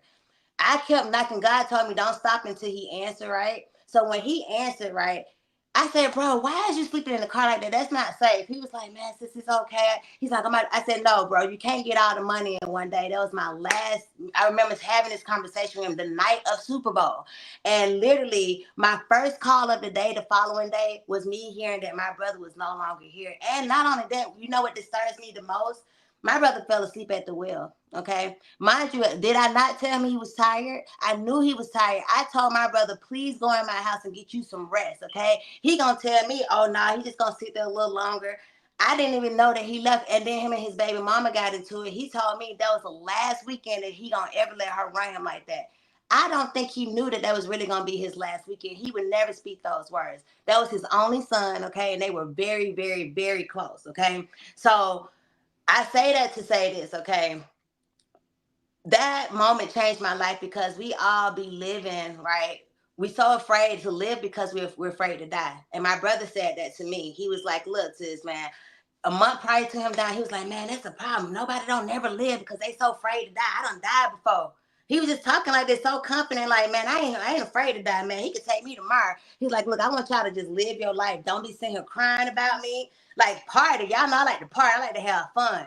And that was our conversation. So to lose him in the magnitude that I did, I had to learn how to turn that pain into purpose. Because guess what? We all got a birth certificate, right? You got a death certificate too. Auntie Kitty told me this. Kitty paid, and I always give her respect and the credit for it because she made me understand. We got a death certificate too. You may not know when your death certificate is coming, right? It could be today, tomorrow, whenever. But what is your dash? What is your dash standing for? That is important. You have to really right? You have to focus on that dash because if you don't, then you're missing the mark. And when I sat back and I looked at my life, I was not happy with where I was. So I had to really sit back and say, okay, God, what is your mission for my life? Not my own mission, but what is the mission that you have for me? He kept saying, use your voice, queen. And I didn't understand it at the time. He's like, you got a powerful voice. You don't even realize you're going to help so many people just through speaking. And after that, I had weird people just said, repeat this. And I'm like, what's wrong with them? I'm just this country girl from Atlanta. You know what I'm saying? This is all I'm saying in my mind. But no, he kept saying, no. I was seeing these vivid dreams of me standing on these stages. I couldn't see the people. I don't know who I was talking about. I don't even know the message, but I could see me visually standing on stages. I wasn't even podcasting yet. Do you understand what I'm saying? This is how, if you stay in flow, God would order every single step, and he would show you the people you're supposed to connect with. You just got to stay in flow. Stay in flow. Ask him what your mission is. Stop doing your own mission because it don't work that way. It do not work that way. I promise you. Message. Yeah, sorry, I had to get the No, you good. Going off. Wait, P in the building too, and it's crazy. I gotta pee too. I'm gonna come back. The Hindindus, cuzzo. Listen, that's crazy. That first time, you love you, baby. That's my first time on a live when a P walks in, he got to go pee.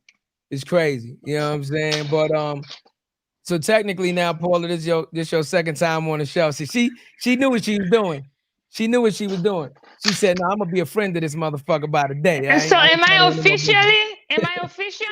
The fuck? Does this how about if I leave and come back? Will I be official? Yeah. Do I get a hoodie with Chadeo's face on it and shit? Yo, listen. I wanted to add something also, right? It's not about letting people come on the show. It's not about that. It's about letting people with value come on the show. See, we let EA come on the show and we let you guys come on the show because we know the value that you're going to bring to the show. There's a big fucking difference. I'm not letting just any old person come on this show and just run their fucking mouth. We know the value behind your words. We know the value behind your actions. We know the value behind your movement and your intent. And that's why we have absolutely no problem opening up this platform for you guys for whenever you want to come on the show, because this is what we need to constantly show our communities, right? We keep talking about working together, but we need to constantly keep doing this, constantly saying, yes, this is more than a title, but guess what? We talk shit with P, we rock with them. LIE, we rock with them. We're still all one unit, right? So what one does, we all do, right? And when we keep preaching this message as unity, then we can start moving the culture forward, and we can start influencing people to start doing the same. We're not going to change everybody at once, but one at a time, it still promotes the change gradually, right? Because we didn't get this way all at once. It took hundreds of years for us to end up in the position that we are, right? From bad to worse to getting a little better, right? And now maybe back to bad and maybe worse, depending on who wins this fucking election. We might be in trouble. You know what I'm saying? But that, that's why this shit is real talk. But are we This is what it's really, about. I think about when we were kids, right? We didn't know what the fucking recession was. They was telling us we was in a recession, right? And I had to start asking, like, well, what is a recession? Yeah. Well, speak for yourself. I knew we was poor shit. I'm just being 100. I guess maybe. Look, no, you ain't hear me. 100. Look, you ain't hear me. You ain't hear me. We was poor as shit. So I don't care what fucking name you put on it. Poor is poor. You understand what I'm saying? Yeah. But I'm saying we been living that way. We didn't know no better. Recession, depression. I don't give a fuck. Eshin, whatever shin you want to put on, whatever fucking word. We was talking at the Goodwill. We was facts. Fuck is you talking about? We was poor. I knew what the fuck it was. I knew we wasn't rich.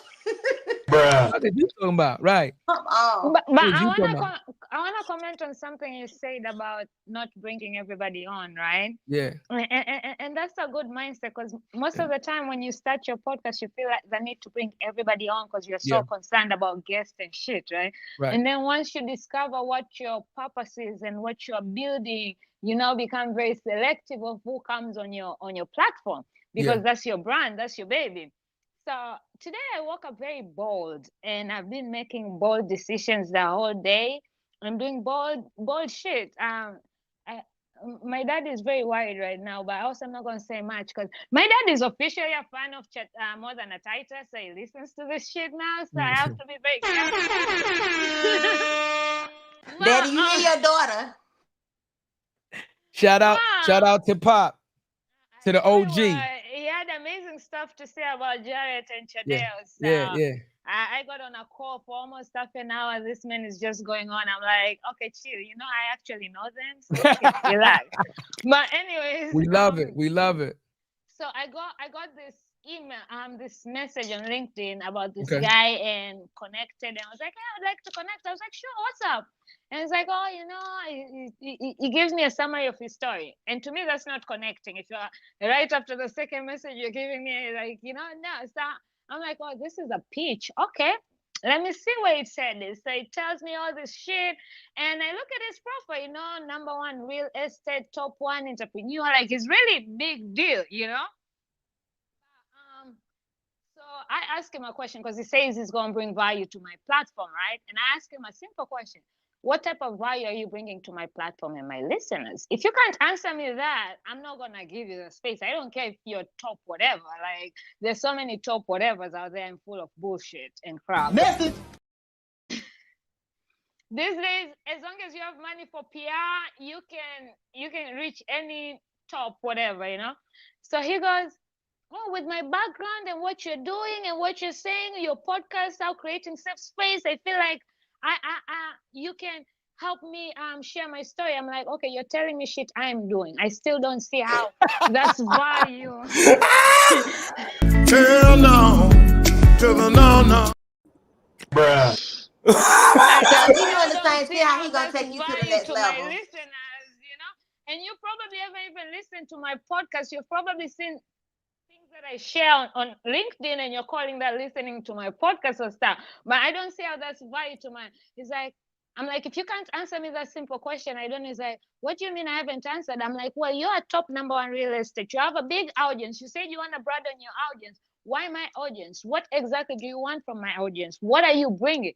Answer me those questions and I'll get you on my platform. And crickets. I'm like, why would I bring you on my platform just because you're top 1% and shit? And I've become so cocky these days with people who come because you are not looking out for me when I had 5-10 downloads. Now I have a certain amount of downloads. Now you see certain people are paying attention. Now you want to ride the wave. And you won't even be the person sharing my podcast, the same episode you begged for. You won't be sharing it with your people, your platform. You won't be doing nothing to elevate me, so the fuck. There it is. You on mute, cuzzo. I was ready to go off. I'm like, P got me in. I'm ready to pawn down. P got me ready to pawn. All right, no, that's a great fucking topic. And we all have content. What is the barrier to let who you get on, why they get on the show, all that shit? Like, you explained the good portion of it. Like, me personally, I don't really care. Like, yeah, it's love. It's all about energy and love. Who can create good content? Yes, it's still a business and all that. We're looking to get sponsorships. We have sponsors, all that other shit. Yes, but I'm looking for the real deal. Like, P gonna talk her shit. Loyalty, you just gave mad bars. You know what I'm saying? Like I want that, right? I want the stories. So what is like, how are you doing? But I also want to have motherfuckers in front of the block, right? Because we just let anybody on, like, right, cuz? Do we let anybody, like, not just saying anybody, but we are, that's the point of the show. It's more than where you are in your life. You do more than that, right? So if you got a gem or something to prove, then yes, we're going to let you on. But what is that? Where does it stop? That's not true. Sorry. You can be a little person, not a lot of downloads or any shit. But if you have the right energy and you know, like, I will get you on my platform. Especially don't come sell me a fucking pitch because you think I want to know. Don't lie to me. Every time they say I've listened to your show, I'm like, okay, tell me what episode. What did you get from it? Now you're going to go Google shit and you can't tell me. So don't lie to me. At least be honest. If I ask you, say, no, I've not listened, but I've watched your Instagrams, or maybe I've had you on this. You don't have to listen to my show because I don't listen to a lot of the shows that I've been on, you know? Sometimes it's just the energy, the vibe, even if it's not what you bring to my people. But sometimes it might be something that actually helps me and I want to hear it because I always say my show is for me. I'm selfish like that. If it's also helping me, you're going to come. You're going to get a seat. Whether you're top or bottom. Top or bottom.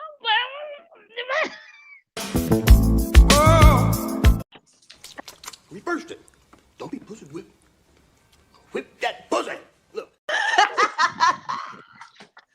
I think it also matters. Like, you got to know, what is your goal with your podcast? Some people don't even know what their goal is, right? So, like with me, I like to hone in on storytelling because I think there's value in everybody's story, okay? It doesn't matter what walk of life you came from, what your background looked like.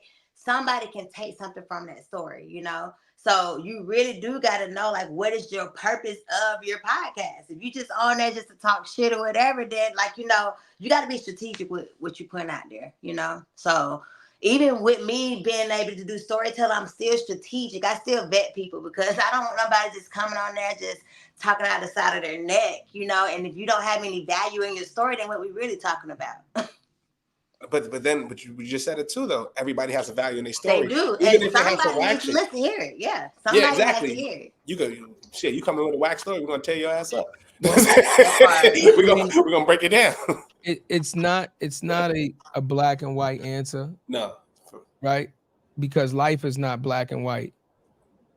You might not see the value in his story, but he might change somebody's fucking life that might end up helping you later on down the line, just based off of you understand what I'm saying? So again, like, we bring back just talking about like Dame Dash, right? Like, a lot of people might not like Dame Dash, right? But the way he inspired me by the way I watched him move and the things that I've watched him create and the way that I felt like he went about doing it, it inspired me to be able to do what I did, right? So think about how many people now that I'm going to reach by the things that I have done, right? Think about the influence that I might have had on you guys already in the short time that we've known each other now, a year or two, right? That all came from the influence of that one man, right? So it's a very gray area. And also, you never know what show is going to be like the show, right? We've had a lot of A-list celebrities, people that are extremely wealthy on the show come in and give a great interview, but to the public, to the audience, it just didn't do a lot of numbers, right? And then we've had regular people come on, say some shit, and they go through the moon. You understand what I'm saying? Like, to small people don't relate to A-listers. No, it's who tells the best story in the content. Our best piece of content right now is Doug Melville. You know why he was the best story? His grandfather was the first Tuskegee Airman, the general of the U.S. Army. So he told us the entire story of that. And he had 1,000 people on a live stream.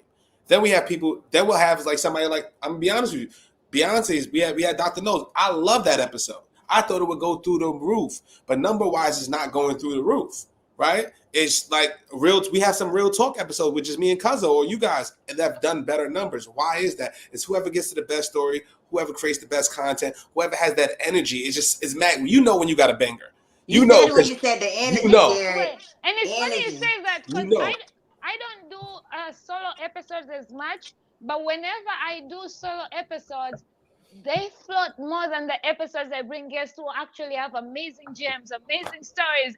And it's like to one point people are like, Paula, why don't you make it a solo? I'm like, I don't see myself having solo, like talking solo every fucking day, like every week. I don't have enough shit. That's why my solos work, because I do them the beginning of the season, end of the season, and in between. I have enough shit to share that people are tuned in, because it's all like when I come back on season 8, it's gonna talk about the summer, the podcast, like all these things that I have. Everybody's gonna tune in because they feel like they're catching up with Paula, right? And then in the middle, it's gonna be something that's going on, and then the end, people wanna know what's up, so that works. But also, out of subject, I was cooking here. I am a good cook, but I don't like cooking, and I rarely do it. And my roommate and his nephew just walked in, and they were smelling the food. They were like, yo, we're about to finish this shit. And I'm like, can y'all leave some for me? Do a Friendsgiving. We all cook. We all cook in this motherfucker. We do a Friendsgiving out this motherfucker. I think that would be a dope idea. Content Friendsgiving.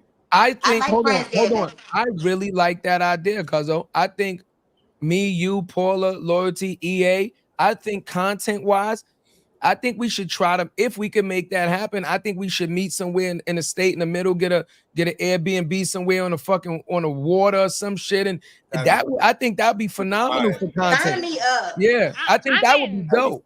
Yeah, I think that you cooking, Cuzzo. I really like that fucking idea. Hell yes, she cooking that motherfucking oxtail soup. No, I ain't doing shit. Yes, you is. I'm bringing the ingredients. Tell her to be quiet. We bringing the stuff. She just need to shut up and cook. That's I want some shit from the motherland. Be quiet and get your ass in the kitchen and cook that food. Now, Paula from Africa, man. I want some shit I gotta eat with my fingers. Yeah, you feel me? I want some chicken knees or some shit. Some shit I would never try. You be like, what the fuck? You see? Did y'all see my reaction video to her food?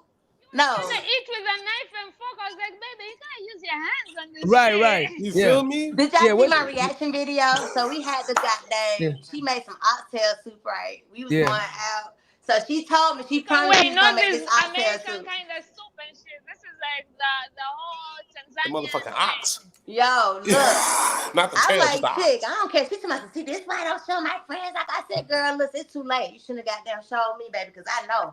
So we on your hit list, baby. Just know we on the hit list. Yeah, I think we should definitely let's do that. Let's put that in the group chat for EA to kind of start, get his wheels turning on that. I think content-wise, that would be super dope for us all to get together, do a Friendsgiving. Sure, we could bring the motherfucking podcast gear with us there. We could set it up. You know what I'm saying? I mean, on some on some Jersey Shore shit. You know what I'm saying?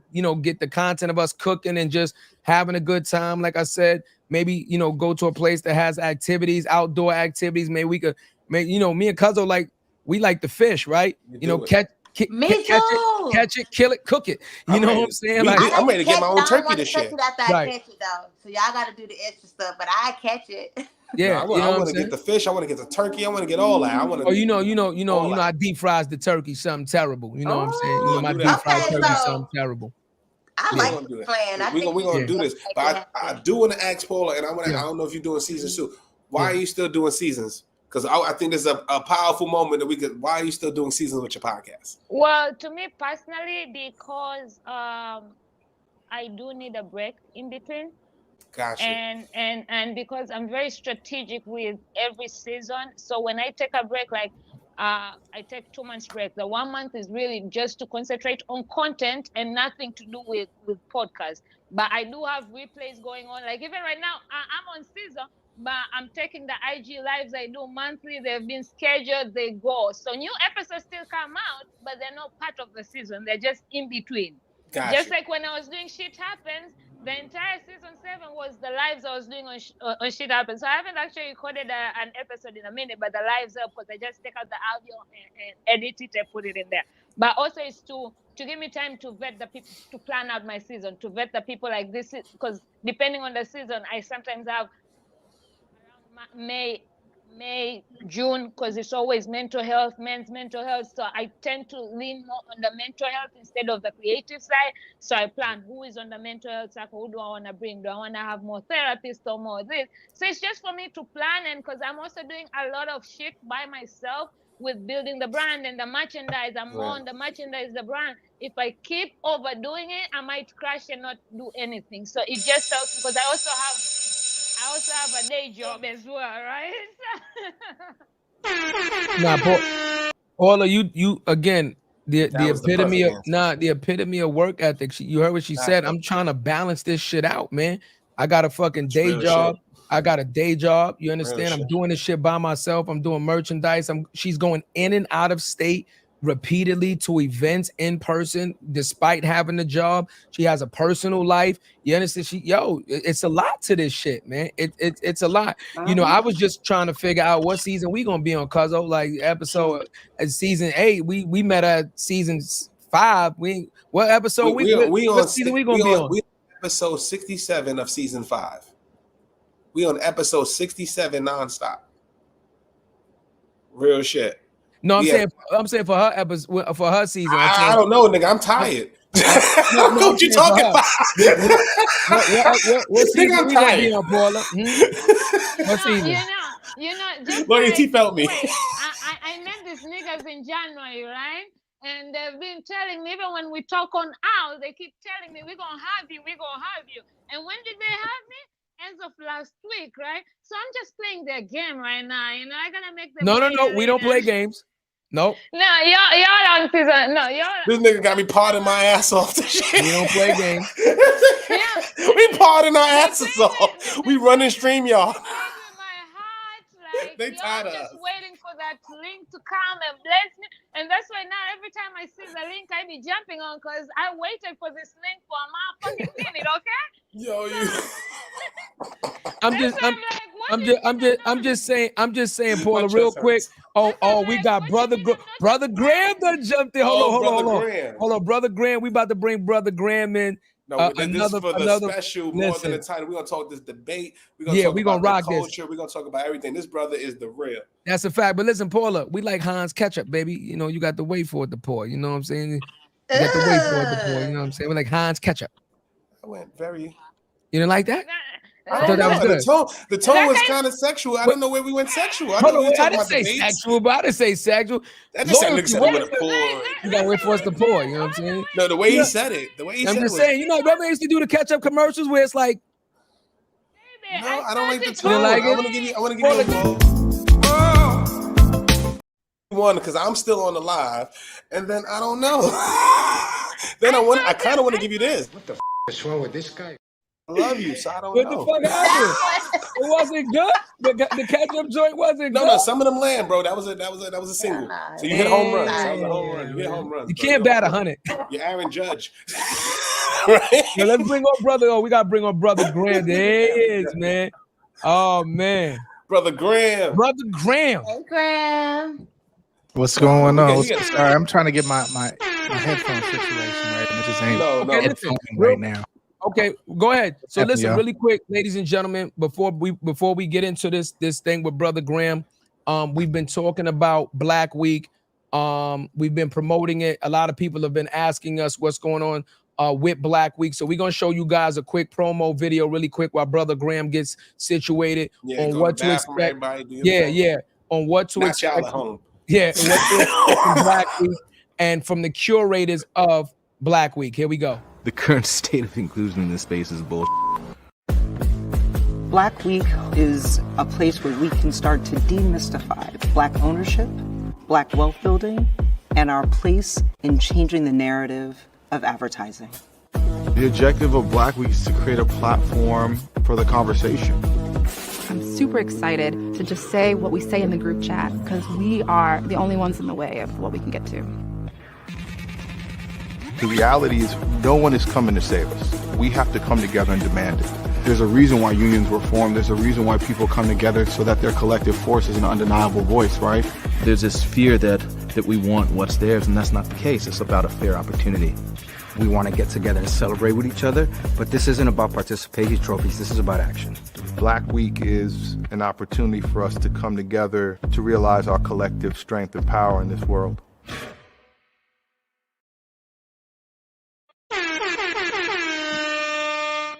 There it is. There it is. They got me excited. They got me ready to pod, man. Black Week is going to be the stuff. And just to announce it again, we will be the official podcast. We are sponsored by Black Week. We will be in the building October 15th to October 18th. We will be with a lot of stars. We'll be with a lot of celebrities. And this is all about giving back to the culture. This is why first of all, let's shout out to the 6 people that created it. Joe, Walt, Dre, Adon, the whole Black Madison Ave team. They put in their own money, and there are some of the most influential people in corporate America that are Black. And they said, you know what, we're going to put our own money into this and get all of our friendships in one place so our culture can see exactly what it is and we cannot gatekeep. That is real. It's no other sponsor. They're coming out their pocket for this. And I'm going to support this shit. We're going to support this shit. And that's what this is about. Give me passionate. Let's go. Ready? You feel me, Brother Graham? Brother Graham is on the show. I will never get over those cutscenes, man. YouTube love that is going trademark forever. Bro. You know, it was funny. I forgot. I was watching Monday Night Football last night, the 49ers game. They used one of our clips. You knew that? I'm saying that they did a run and something that was an interception or something like that, and they used this.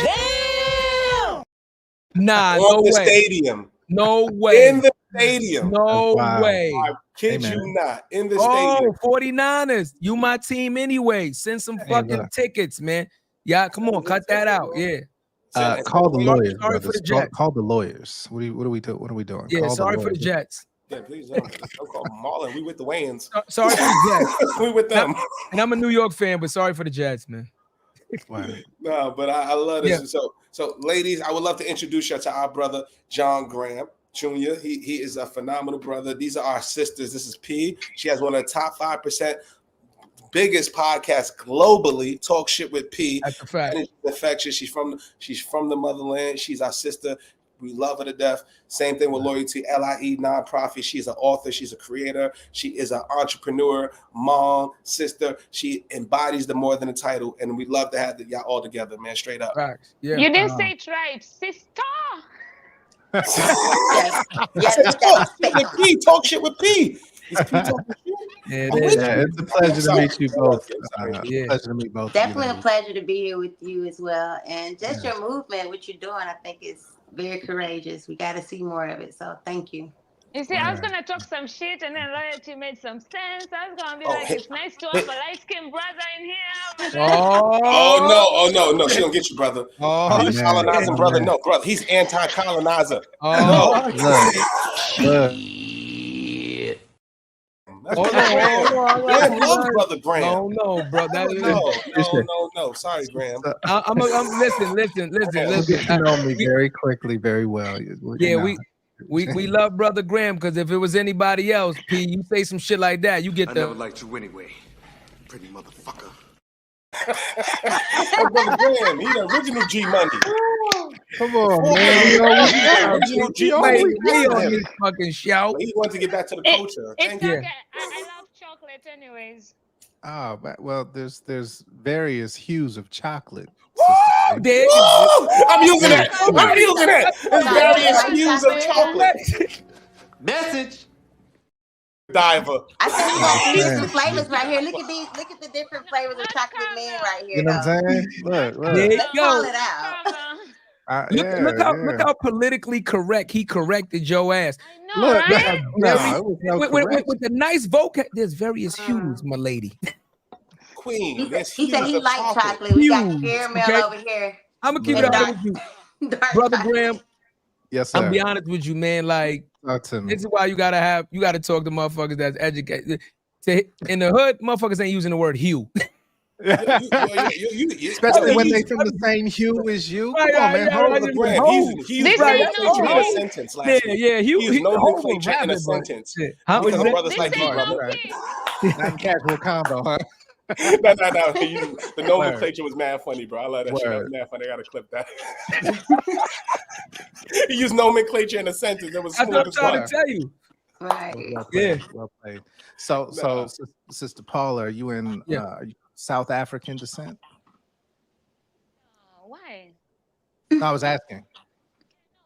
I'm curious why pick South Africa. Just curious.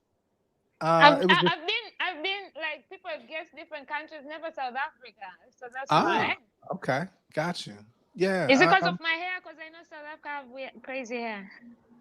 That's where I was going. Yeah. No, I know you're not going there. Come on, say it. I'm just like anything to get me off the hook. Slid it in there real quick. My apologies if I offended. I hardly get offended. Trust me. Word. So why? He was politically correct with the answer again. Like, he don't miss. He doesn't. I'm getting that. Cuzzo, we getting that clip. He don't miss. Graham, can you be? I'm telling you, when this thing goes, you're gonna be our official translator. I'm telling you. Yeah. I was trying to locate where you're hailing from. So I heard African sister, so I wanted to understand which country. So I threw South Africa out there. Pardon the assumption. Okay, guess towards the east of Africa. Okay, so let's go. I'll start in the furthest east, Ethiopia. No. Let's go Sudan. No. That's south. She doesn't give me Sudanese though. And she don't give Ethiopian. No. Yeah, she don't give me Ethiopian either. Yeah. No. Of course. Yeah. No. Let's go Kenya. Close enough. Can you help me out?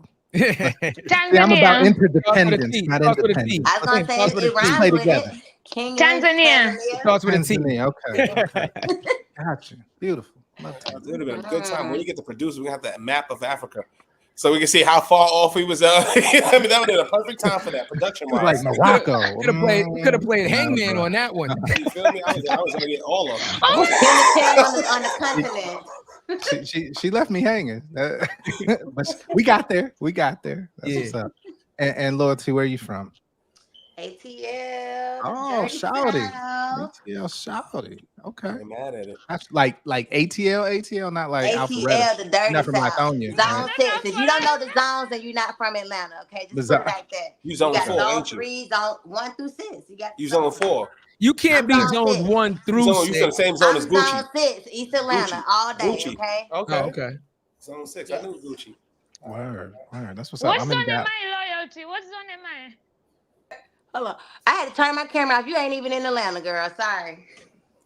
Oh, that's crazy. She out there in the outskirts. She up there in the north Duluth?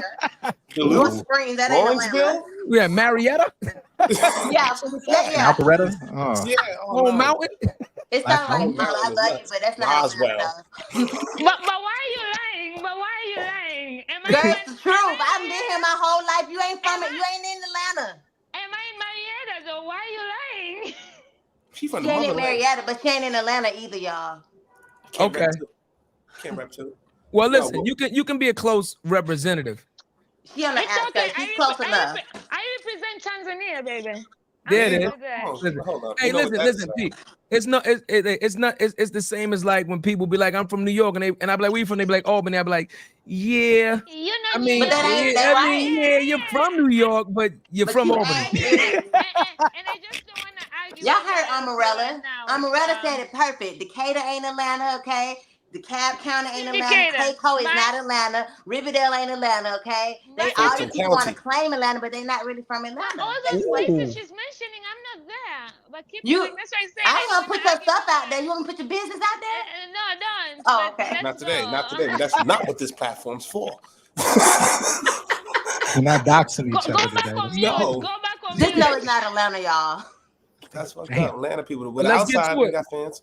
You know what I'm saying? No, we want to get. First of all, this brother's been on the show. He's a friend of the show. This is his brother's third time on the show. All right, ladies. Next time I'm gonna give you the same introduction and the same love. Yeah. But this brother's been on for 3 episodes. He had his own episode. He came on for the relationship episode where we were trying to keep black families together, right? Understand why relationships aren't working in the black community. And this brother gave a masterclass along with Chad Scott. And I believe you guys are also doing content together now. Yeah, off of that show. They're doing their own content. Yeah. So make sure you keep an eye out for Chad Scott and Brother John Graham's show. It's fire. We're going to catch some episodes. These brothers are giving real game. So we wanted to talk about what's the hottest topic. We're about to talk about Agent Orange and Kamala tonight. Okay, before we go to that topic, can I ask something? Because you said, can I ask something before we get on that topic? Please, baby. You said, no.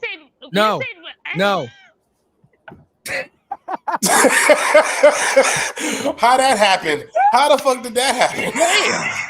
Green room. Bet you wasn't expecting that. Oh my God, there's no love in this room today. Hey, yo, you gotta admit the timing is impeccable. They tried it out on me first, caller. Don't feel bad. No, we love y'all. I was there, but all I'm gonna ask is, y'all said Brother Graham here came with Chad and they did a nice conversation on relationships and so I wanna ask you two as the host of your show, what is one thing that you learned from that conversation? Because you're a black man, you are also I don't know your relationship situations, but I want to know what the fuck did y'all learn from that? Would you like me to proceed? Start with your relationship status first, okay? Would you like me to proceed first, sir?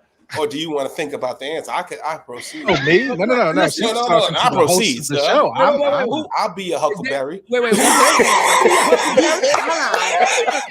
Yo, I said that earlier. I'll be your Huckleberry. Fastest gun on this side of the Mississippi. Okay. What I learned from that, first of all, is too much pointing on each side and too much not accountability on either side, right? We want what we want, y'all want what y'all want, but at the end of the day, we need each other, right?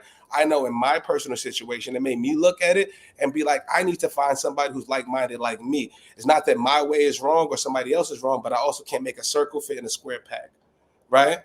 So that's what a lot of times we do because we love who we love and our heart just loves who they love, right? So are we just forcing something or do we really love what we love, right? And at the end of the day, we said it grateful and thankful. Life is too short to be with somebody that you don't truly love and that you can't be your full self and authentic self with. If that person ain't supporting everything you do and everything you are, then that's not the person for you. And that's what I got out of that conversation with my brothers. There it is. Hold on. You're too late on that shit. Stop smoking that hookah and pay attention. Now I'm on that. Hold on. He had to smoke one. I ain't say nothing about. I heard the little fucking ice jiggling in the cup. I don't see the Budweiser can, but that don't mean that ain't beer in that motherfucking cup. So I don't think you sick, motherfucker, that the Budweiser can ain't strong. Yeah, we don't know that though. We don't know that though. We don't know that though. Let me smell your breath. And if it is water, cut the check. She's drinking. You said a lot. Blow it to the mic. Couple seconds. You said a lot, but I feel like that was surface level. So I think we need. No. He'll tell you. No. Cuzzo, can you confirm? No, he's right. Realizing what you want, and instead of baby, like a lot of even these mediocre niggas out here in the street can't even give you that shit. So let me break it down for loyalty. For opening his mind to where it is right now, but keep doing the work you're doing, it will get there eventually. Go on, Chadeo. Yeah, there it goes. But I want to break it down for loyalty further. You said on the surface level, right? And I talked about it on the show, right? I have 2 baby mothers. I'm not with neither one of them, and that was me trying to fit a circle in a square peg. Right now, somebody like me, somebody could have been like, you know what? I'm gonna stay with this person, and guess why? Because of the family structure. I need to make sure my son is okay. I need to make sure this is okay. But at the end of the day, if I'm not okay, none of this is okay. True. And I agree with you. The same reason I'm divorced, right? Because of what you said. I wanted the family dynamics to work. Yeah, we wanted I get real. I cut like a wound in this motherfucker. I do it. Let's do it. Let's go. But how many people y'all know stay in it for the children and all this, and then years later they look back and like, I wasted all these years, right? I won't do that. Yeah, I won't. I personally won't do that. And Cuzzo knows. Like I'm the type of person. I am who I am. And I'm very comfortable with who I am and what I like to do. And if that isn't your stilo, if that's not your game, that's totally fine. But I know in my heart of hearts, I'm a good man. I make sure my shelter, I make sure my kids are okay. I make sure I get up on my ass. I bet on myself every single day with my cousin. I pursue my dream. And if you don't want a black man in that type of realm, then you don't need me, honey. You can go. I'm getting it out the mud. Y'all heard that black man right now. All right, all right. Hear from you now. That's real shit. So me myself, I'm about to go. I'm about to be back and shit. Put the ad again. Put the motherfucking ad again. I need 1 minute. Maybe even 2. Maybe even 2. You know, Graham. That's how you keep a relationship strong, brother. Hey man, it's quality, not quantity. Oh man. So now that you have that answer, Loyalty, you know, my only message to you is you gotta listen to him. You learn something. Listen to him, learn something. So I took a different approach to it. Obviously, I'm different. I think different. One of the things that stuck with me the most, and I actually use this now in my everyday life because I absolutely love the fact of how he said it, and I related to it so much that I actually use this shit on a regular when I'm talking to people now. Is Chad Scott said something that was very profound to me. He was saying he's a relationship expert, and a lot of women like to be with him or want to be with him because they feel like he has a greater understanding of how to treat women and what women want, et cetera, et cetera, et cetera. But he made a statement, and I just absolutely love the statement. He said, but see, the problem is I dated a woman, et cetera, didn't work out. He said, because I knew it wouldn't work out because you don't want to date me. You want to date the idea of me. You understand? And I thought that was so profound that I actually had to look at myself and think about all the things that I bring to the table, like Cuzzo said, and my attributes and what I provide, not only to a woman, but to people around me, right? You love the idea of what I am because there's not a lot of men walking around that personify what I personify, right? You love the idea of me, but do you love me, the person, with these attributes in the way that I carry myself and the way that I go about doing things? It's a big fucking difference. Yeah, and when you're in a relationship and somebody loves the idea of you and the understanding and the knowledge of what you bring to the table and not a deeper understanding of loving you as a person, then it can never work. You know why? Because then you don't get the support that you actually need, right? So I require a certain level of support. We talk about love languages and what people like in their relationships. Some people's love languages is affirmations. Some people love languages are acts of service, and et cetera, et cetera. Everybody has a love language. Your love language and the way you might love a man is different than the way he's telling you he needs to be loved. And that's what's the problem in a lot of relationships, where it doesn't matter man or woman, woman to man. We're not loving each other the way our mate is telling them they need to be loved. We're trying to love each other in the way that we want to love them. So for me, that was it right there, man. That was one of them golden gems that's going to stick with me for the rest of my life, man.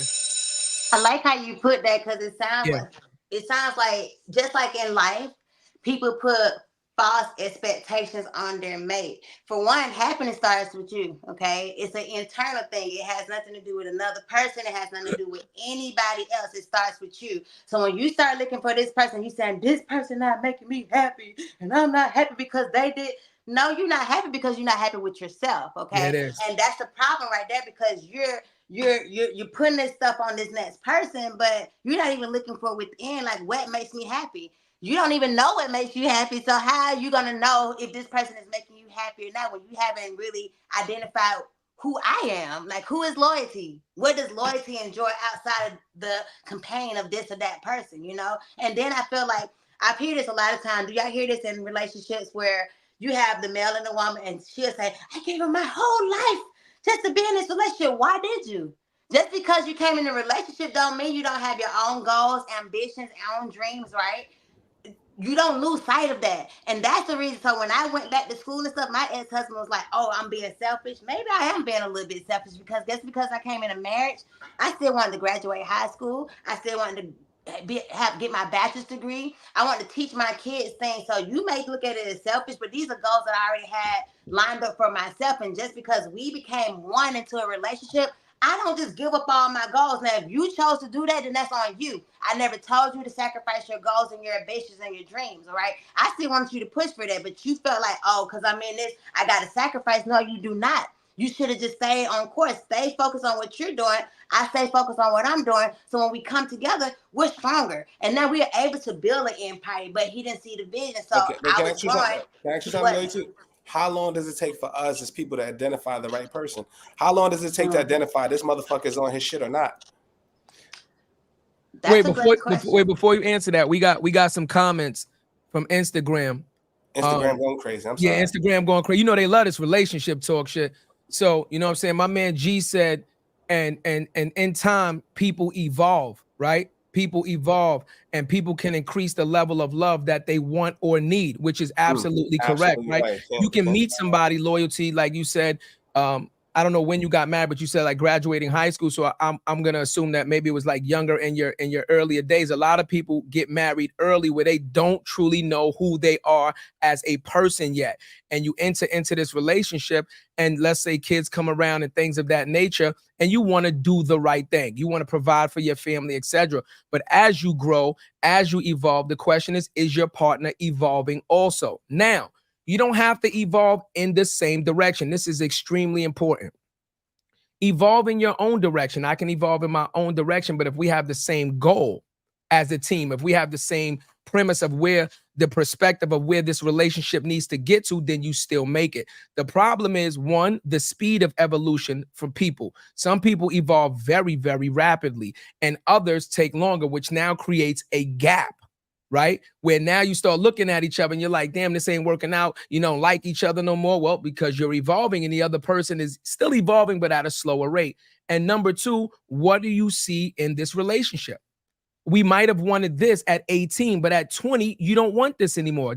I want this at 25, at 27. So G, you hit it right on the head. It is very important to understand that marriage is an evolutionary relationship, right? It's not just, yeah, we love each other now, the sex is good now, whatever the case may be now. It's about where are we in 3 years, in 10 years, in 15 years, because technically, you know, by all religions, marriage is supposed to be forever, right? This is supposed to be a union where it's for better or worse. It's for richer and poorer through sickness and health. Don't just love me when I'm getting to the bag. Don't just love me when my body's crazy. For females too, when you're all sex and that, and then you get sick and then now I can't do this no more. That's not supposed to be about. You understand what I'm saying? So good point on that, G. Yeah. Yeah. No, I think this is a great conversation. I think one of the things that a lot of us haven't really wrestled with is, have we healed from our own inner childhood traumas and past relationship traumas before we're going on to a relationship? A lot of people, their brokenness is attracting the brokenness in other people.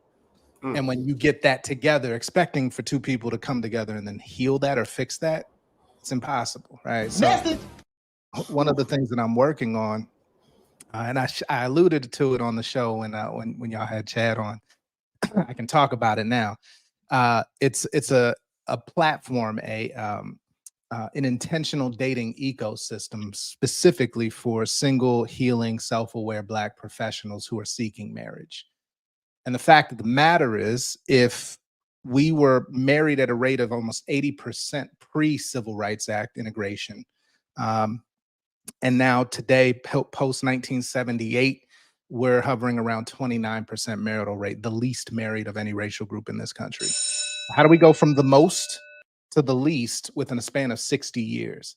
Well, there's a lot of factors that go into that. I talk about that on some of my content on the channel on YouTube. But reality is there's been social engineering, there's been government engineering, consumer industry engineering to remove Black men and Black women from being together, right? That was the crux of our power as a community, was our relationships. So I ask people like, and I ask y'all the same question, would you like to see the resurgence of a Black Wall Street, of a Greenwood, of a Winston-Salem, of a Rosewood, of a Sweet Auburn? Would you like to see the resurgence of that? Absolutely. Yeah, ladies? Absolutely. Okay, cool. Absolutely. Follow-up question is, what do you think was the foundation of the success of those self-sufficient Black communities? Brother Graham is good. I'm sorry, but Brother Graham is a fucking beast. He's a beast. Instagram is going crazy. Graham is on the gram, and they go crazy. We're just having a conversation, you know. I love it. But just venture a guess. What do you think was the foundational success factor of those communities? I think they kept the money in the community, within their community. I love that. I heard both answers that I hear. Actually, one I hear rarely, but one I hear the most, which was the economics, right? The businesses and the sharing of resources, the service of goods, and that actually can't happen unless you have a foundation of married families, because those families were providing vertically integrated businesses to serve the needs and provide goods to each other in the community. Therefore, the economic value came, and then you could. So point being is, if we don't resolve marriage, then economics has no shot. Political power has no shot. Media control and education control has no shot. If you don't have marriage, which then builds community. And before we solve all of that, which we talked about before, is we have to figure out how to restore trust amongst each other again. And that's all the way around. Yeah. So I say with this platform, in order to be a member on this platform, everybody has to go through, first and foremost, 3 districts in this community. The first district is the healing district, in which case every member will have to have either proof of an existing relationship with a therapist, and or you'll have access to one, which we'll provide. Once you go through 4 sessions or 30 days, then you can progress to the mentorship district. And the reason for this mentorship district is you're connecting with married couples for 7 years or more who are giving you game, demystifying, debunking the myths of marriage and what it takes to actually sustain a healthy, long-lasting relationship. Because most of us, at 70% born out of single or born out of wedlock, 70% in our community, most of us didn't have a visual model or tangible model of successful, healthy relationships. So now you've got mentorship, you've done your healing journey, you've started that. Now you can get access to matchmaking and connection, which will be algorithmically provided, and you're being matched up. Now, the reason why the platform is called Upfront is because every profile will have its flaws, insecurities, and red flags on the profile. Now, if I engage loyalty and I'm like, she seems interesting, and I go to engage, she's going to see my flaws, insecurities, and red flags. So she can make a determination and an informed decision on what I'm healing through before she accepts. Now, when she accepts, then I can see hers. And I can also make an informed decision because we're operating up front. Before you go, I just want to ask you a question. I want you to continue, but I think this is very important, and I'm curious. To keep this thing honest, is the person that's the profile user allowed to list their flaws, or does the psychiatrist or the therapy person, is it like a controlled answer? Because if I get to list my flaws or somebody else gets to list their flaws, we know human beings lie all the fucking time. You can manipulate it, right? So how are you going to control that so that it's honest across the board, so that people can honestly look at it and have the faith and say, I know if this is written there, then this is probably what it is? I love the question. It's the right question. So when you're building your profile, you will have to be honest and list your profile, list your flaws, insecurities, and red flags, right? That's based on your own self-awareness. Now, while you're going through your healing journey, you might discover or maybe better articulate what those flaws, insecurities, and red flags are, and you can revise that, but you only get one revision. So as not to be able to come and finesse the system to make yourself look more attractive and more appealing. Again, remember, my audience is healing, self-aware, single Black professionals seeking marriage. If you try to finesse the system, you're going to fuck up your outcome. That's not on the system, that's on you. But we want to curate a community of people who are interested in doing the work, not just trying to get to the end result, right? Instant gratification, because there's plenty of other platforms for that.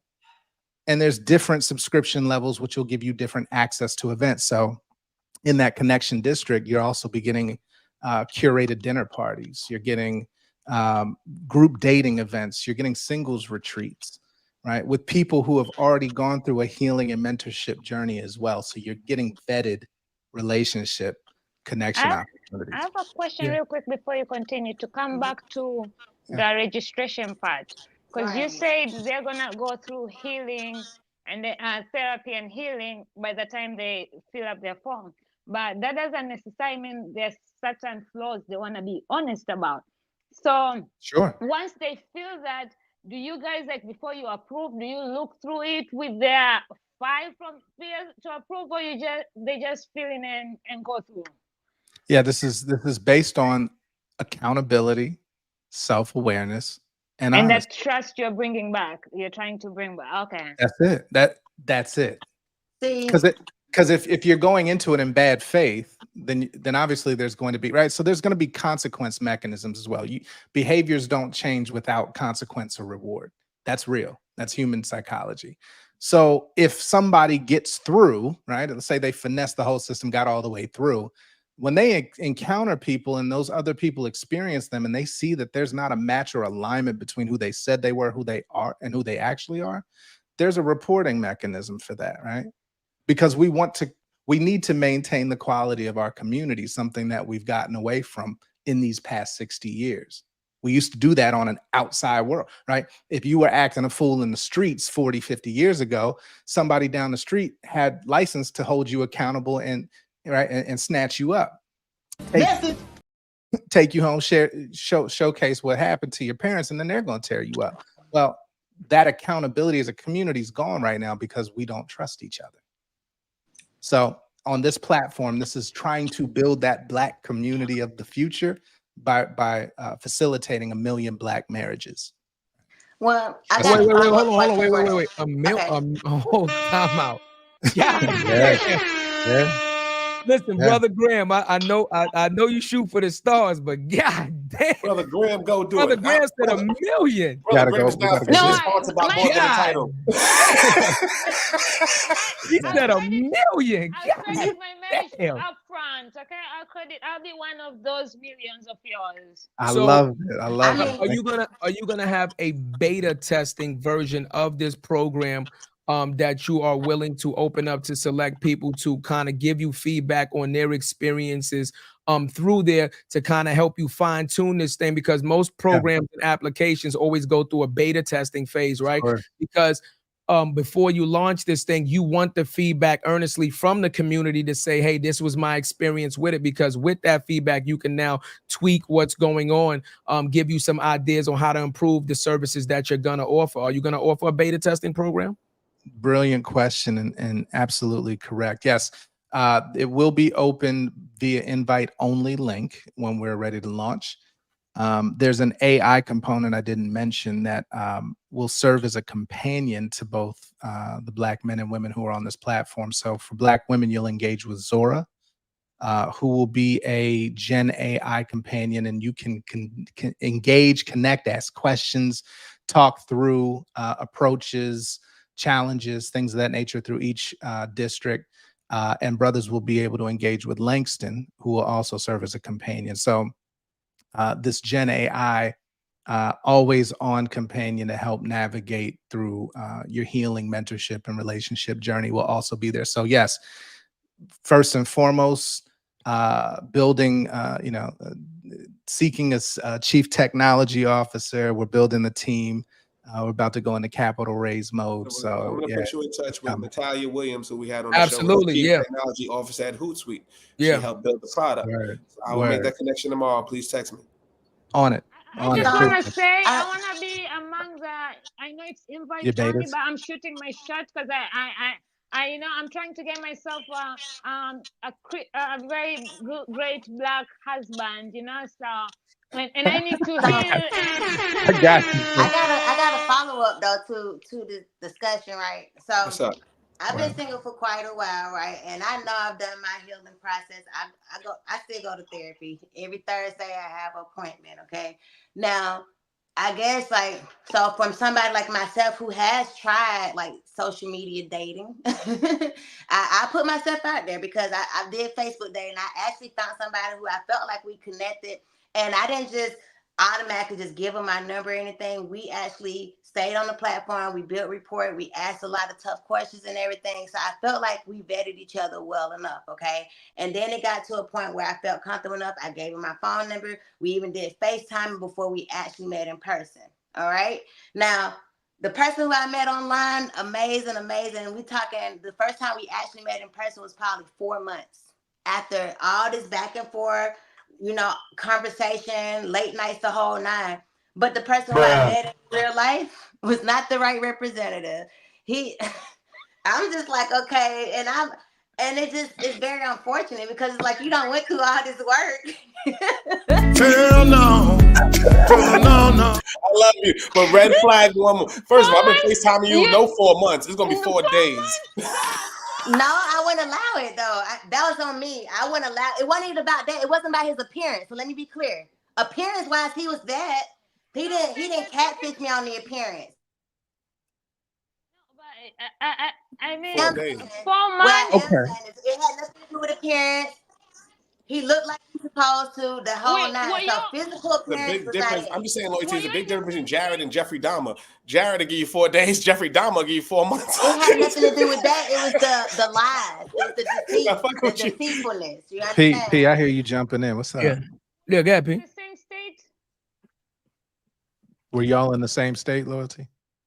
We were in the same state, yes. 4 months, I give it if you're in different state or country. No, for one, that was my choice. He could have got it before then, but that was my choice. I didn't want to give him my stuff prior to then. You understand? So that's the question. So I think that's the red flag right there. That's the red flag. I'm 4 months. Why did it take 4 months? I think that's a red flag right there. That's what I'm saying. Yeah. Well, it was just me. For one, I was just free back on the dating scene. Okay. So I really wanted to vet. I wanted to make sure that we had all the stuff out the way, so I could have the best opportunity or the best chance. Okay. Even with all that vetting, it still ended me up to where I was. Okay. And it was more or less about the inconsistency in his lies. Okay. That's what it was. It had nothing to do with his appearance. We were physically attracted to one another. Very much attracted. So it had nothing to do with that part, but it's just the lies. It's like he was catching up with them. Here's the thing with me. When I do online dating, like I can kind of smell the bullshit, so I detect them very early on. But also, if I'm really enjoying talking to you, I don't even exchange numbers until I meet you. And once I like you, after I meet you, then I'll give you my number. Man, if I already feel like we can talk and shit, then we're gonna meet in public because I go off energy as well. But I'm not gonna waste 4 months talking to you unless you're in a different country. I don't like it's nothing to do with sex. It's nothing. More context, Paula. No. I gotta stop you there because for one, we went on dates. We did all of that, so it wasn't like as soon as we met, we just stopped talking. Okay, it was just more or less okay. The more I started to see him, I started asking questions like, I want to come see your place. I want to see where you live, like how you living. You know what I'm saying? This is important for me because if we're going to mesh, I got kids and stuff. So maybe I misunderstood you. I thought you said you spoke to him for 4 months before you saw him. That's the first time we met, yes. We met in person after 4 months. That's what she said. That's what she said. Correct, but it wasn't like right when we met. That's when it ended. But that's what I'm saying. You could have avoided all that if you actually started seeing him earlier. So we over vet. That's what I'm saying. Do we over vet? People can say whatever, but when you're with a person and you're like earlier on, like you can detect all those shit that you couldn't detect online. Yeah. So I appreciate all that, and I think you're absolutely right, Paula. I think, but for loyalty, I want to know what's the lesson for you. I mean, well, for one, I do agree. Like maybe you should meet him a little sooner in the process. But I guess what makes me nervous is, having that proper balance. What's too soon or what's not soon enough, if that makes sense. Yeah, let me just jump in real quick. Yeah, go ahead. Paula, just understand that Paula, what makes you Paula is what makes you Paula, and it's what doesn't make loyalty Paula. I just want us to be careful with this. We are individuals, right? We can share commonalities, but we are individuals. Like my cousin just told you, like we just gave you two different answers on the same podcast that we learned two different types of information because we're two different people. So I just want to give us the leeway as people to allow ourselves to have our own process. That's what makes us special, right? So if loyalty's process is a little longer, then we should respect that and allow her to have that, especially because she was married already. So again, her circumstances are a little different. She's already been married and it didn't work out. So her circumstances is different than somebody that's never been married, right? Now, to lighten that up, I just want to say something, John. Don't say never. I never said never. I just want to lighten it up real quick. Yeah. You said Langston. Now you want to marry black people. I'm from the hood. I ain't never heard nobody named Langston. I'm gonna keep Raheem. There's only one Langston Hughes. Langston Hughes. Langston Hughes is real British the Harlem Renaissance. I'm just saying. Sisters ain't going for that today. That's one Langston, man. I'm talking about. Now, if you'd have had Raheem. Listen, I need a Raquan or something. John, what's up? I need something I can relate to. And then Langston probably have a British accent. No, he's wait, child, because I don't know I don't know if I can relate to that, Joe. I'm just saying. Langston is killing me. I hear you, bro. I hear you. Yeah, I'll take all of that under consideration, man. Langston I thought about the same Langston. Like, damn. Langston. I was like, who the fuck is Langston? They gonna think he just uppy in the hood. That's all. Well, I'm thinking we in London or some shit, but no. But you peeped her name though, right? You peeped Dora. Yeah. Okay. Yeah. So no. Again, like this type of feedback is dope though, right? Because again, like it goes to show you that different people have different processes towards things, and this is very important because to get 1 million people to be married, let's just say to get 1 million marriages, you might have to run through 10 million users. Like this is a numbers game. To get 1 million marriages, you might have to run through 20 million users to get that many people to make those connections successfully. And now, Chad Scott said this on the interview also. So now I'm going to ask you this. When we are talking successful marriage, being that you're going to be vetted by people that are married 7 years or more, what are you going to consider successful marriages for your numbers now? How long does a couple have to be married now that got married through your system and stayed married to be considered a success for your metrics? Fantastic question. So staying married is not the platform's responsibility. Oh, that is the responsibility of the husband and the wife. I got you together, baby. We are the conduit. We're the catalyst. We're the connect. We're the plug. And here's the other thing. Once you get married, doesn't mean that you still don't have the resources of your therapist that you met on upfront or your mentorship community as well.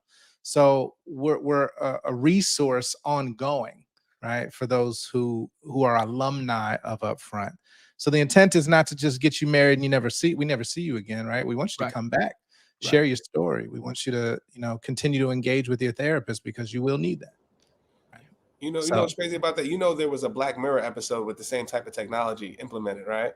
You saw that. Did you get that idea from that? So there was a Black Mirror episode where it actually the AI, the technology paired the people up based on their interests, what they've been through, and all of that. And it said how long you have to be with somebody, and whether it works or marriage or not, what lesson did you get out of that relationship to make you prepare for the person who's correct for you? Right. But they killed the people if it didn't work, by the way. So something like that. It was some crazy shit, but it was a good episode. Is that a movie? Yeah, I was like, I'm not gonna Black Mirror. Netflix. No, I've never. That's what I've never heard of it. I would like to watch that. Black Mirror is all about technology and how it's going to face, how it's going to be implemented in the future, right? To be all type of AI shit. Right. It's really future. But it's modern. You said an episode. It's a movie or a series? Netflix series. Episodic series. Yeah. Okay, I would like to watch that. I'm gonna watch that. Black Mirror is the shit. Seasons at this point. Yeah, but if you turn your phone off, Chad, and you look at it, like if you did that right now, that's the Black Mirror. Gotcha. It is. That's where that comes from. You turn your TV off and you look at it, it's a Black Mirror. Either way. Yeah, technology. He's like, I'm gonna go back and watch this shit. Yeah, I'm getting that sound effect. He don't miss. Graham. I'm getting that. He don't miss. I want Swish. to tell Graham this though, right? The therapy part, I think, is the best part of your platform. And I'm speaking from a divorcee because I know when they make you go, so we had children, of course. So in the end, they make you go through this like class. It's kind of like a parenting class, like how do you cope with co-parenting after the fact. But some of the stuff they talked about in that particular class, I feel like it's very much more successful if they do it before people got married, because it's like now you're at the end and you already hate each other. We in here and we ain't talked in forever. But when they start saying that stuff, emotions that we didn't even know started to come out. So I'm like, why aren't they doing this in the beginning before we get to the end? You know what I'm saying? Do you know in Tanzania, Catholic churches, if you're gonna get married in a Catholic church, especially because we all grow up and my family attends the same church my grandparents have attended, so people know you get a confirmation in that church. So when you decide to get married and you want to get married at that church, you need to do a 3 months counseling before they decide to marry you in that church. That's so right. In Africa, but that was back then. For some reason, I don't know. These youngins these days, they don't even be going to church and shit. So that shit isn't there anymore. But but beyond therapy, I like that you also have you go from that therapy, then the healing, the mental. Because people can go to therapy, but what are you doing? People can pay for money and go to therapy and listen and don't do shit about it. That's why sometimes you find people who have been in therapy so long, because therapy only works if you do your homework and you do your part. But just attending it and listening it, that's just you wasting time. You just writing on your diary and shit, Going through the motions.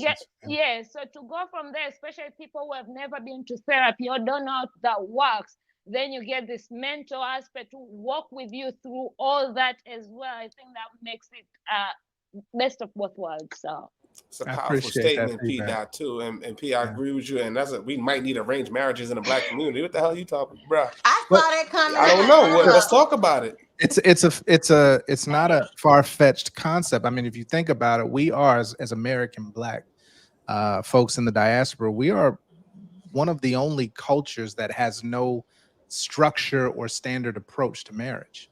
Right? Exactly, because the Indians matchmaking, the Jews matchmaking, and I watch these shows online all the time. Even Americans these days have married at first sight, or this love is blind. Those all are arranged marriages, kind of, sort of, But then when you come to the Black, you're gonna pick the. Let me keep quiet. Anyway. If you gonna talk shit, P, talk shit. I mean, talk shit, P. Talk shit, P. It may not be a bad thing when you think about it. You're gonna pick the big booty, big titties over actual common sense shit and get married. The next thing you know, baby, you can't turn a hoe to a wife. Shit is real. Well, some people. My phone is a screaming baby. You can't turn a hoe into a housewife. Some people have. I know. I mean, the country singer, Roll something, whoever that big ass dude, he has a wife who used to be a stripper and she quit and everything, and they're making moves. So we can't say you can't never turn a hoe to a housewife. God, and they're all about God and religion and singing their country songs and living life. So it is possible, but how often is it possible? Not if he's broke. Right, and the arranged marriages may not be bad, y'all. Think about the arranged marriages. If we could that's the only way that doesn't work. But yeah, based off of your likeness, Say that again. Based off of our attributes, if we can do arranged marriages based off, okay, this person has these things, and these are the things that they can help build on, and this person have this, they are a great fit. I don't see nothing wrong with it. Now the compatibility may be a little off. That's where so now you want both, right? So you want love and you want arranged. Arranged can't have that. You have to learn to love. So you got there it is. This whole concept of marrying for love is like 100 years old. That shit is old. It don't work. No. It's only 100 years old. I'm talking about in the span of history. Yeah, we talked about that on the last show. That on the show. So this concept of, oh, I want to fall in love, the courtship, the romance, all that. That's like 100. I did that the first time. It didn't work. But this is the point, right? So that's a fantasy that's been created by consumer industry, right? And actually, go ahead. I was just going to say that marriage for love is it came out of the I want to say the 1600s, let's say, but the idea that people who did not have means didn't marry for love; they married for survival. Right. So if I'm going to marry you, we're going to join our fates together. Then you have to bring something that's going to help us survive, and so do I. And then we just work through this shit together. We'll produce children because children became the means for sustaining your family, whether it's agriculturally or whatever, but or trades, and all that stuff. But today we want love and everything else. So I'm not saying don't fall in love with. What's everything else? Can you specify what your terminology of everything else entitles? So you also want somebody who's going to be rich, can provide a lifestyle, can lay it down in the bed or be the wildest freak in the bed too, rear children, cook, clean, work, start businesses. Like, you want all of the things, but it's not humanly possible, nor is it realistic. You have to be very realistic on who you are, who they are. What are the things that make us both better together, right? Without me trying to change you into a mold or an image or a facade that I've seen on Instagram, because that's what they're telling me I should want. Okay, I gotta put the hookah down for this. Smoke. I gotta play devil's advocate. I'll play angel's advisor. Go ahead. Here we go. When I was younger, because I grew up in a system that did not show me what marriage was at all. I grew up with a single mother raising me. I didn't understand the concept of marriage. The only person that I knew was married was my grandmother to my grandfather. But because he came back from Vietnam, he was also a Marine. He came back one of those vets that was addicted to opioids and things of that nature. They weren't together. Okay. Right. So my early lessons and influences, before I can even formulate what I like or what I deem attractive or what I want from a person or a mate, is what I see my family doing. So I watch the men that my mother dates, but more importantly, because I'm a man, I look at the men in my life and I use them as an example. So for example, my uncle dated only very, very fair-skinned women, light-skinned and or white maybe, right? So when I started to understand what I liked, that's what I gravitated towards. Naturally, right? Because what the fuck do I know? I'm a child, and every time I look up these pretty women for my uncle, and I'm like, and shit, they gorgeous to me, right? Yeah. But here's the problem. Once I actually started to understand and I started to date, right? And I started to understand that's not what I wanted, I asked myself a very simple question. What do you want from a mate? And when I gave myself that answer, the very next thing I did was started to become what I wanted to ask for. So I disagree. I want everything that I'm putting out. So if I take care of my body and I'm educated and I'm groomed and I cook and I clean and then that's exactly what I am expecting from a mate. I'm not going to sacrifice my relationship and be with somebody because they have shortcomings and they're not willing to better themselves to the level of where I hold myself. See, that's the fucking problem. We keep settling and sacrificing and making excuses and meeting people down there. Okay, you can meet a person where they are. I'm not even talking financially. I'm talking mentally. Do you want to change? Do you want to be better, right? Do you want to grow into something better? Because once again, I wasn't taught something better. I had to learn something better. So there is a possibility that you can meet somebody that's not on your level, but they are willing to learn how to get there and be there because they want to be there.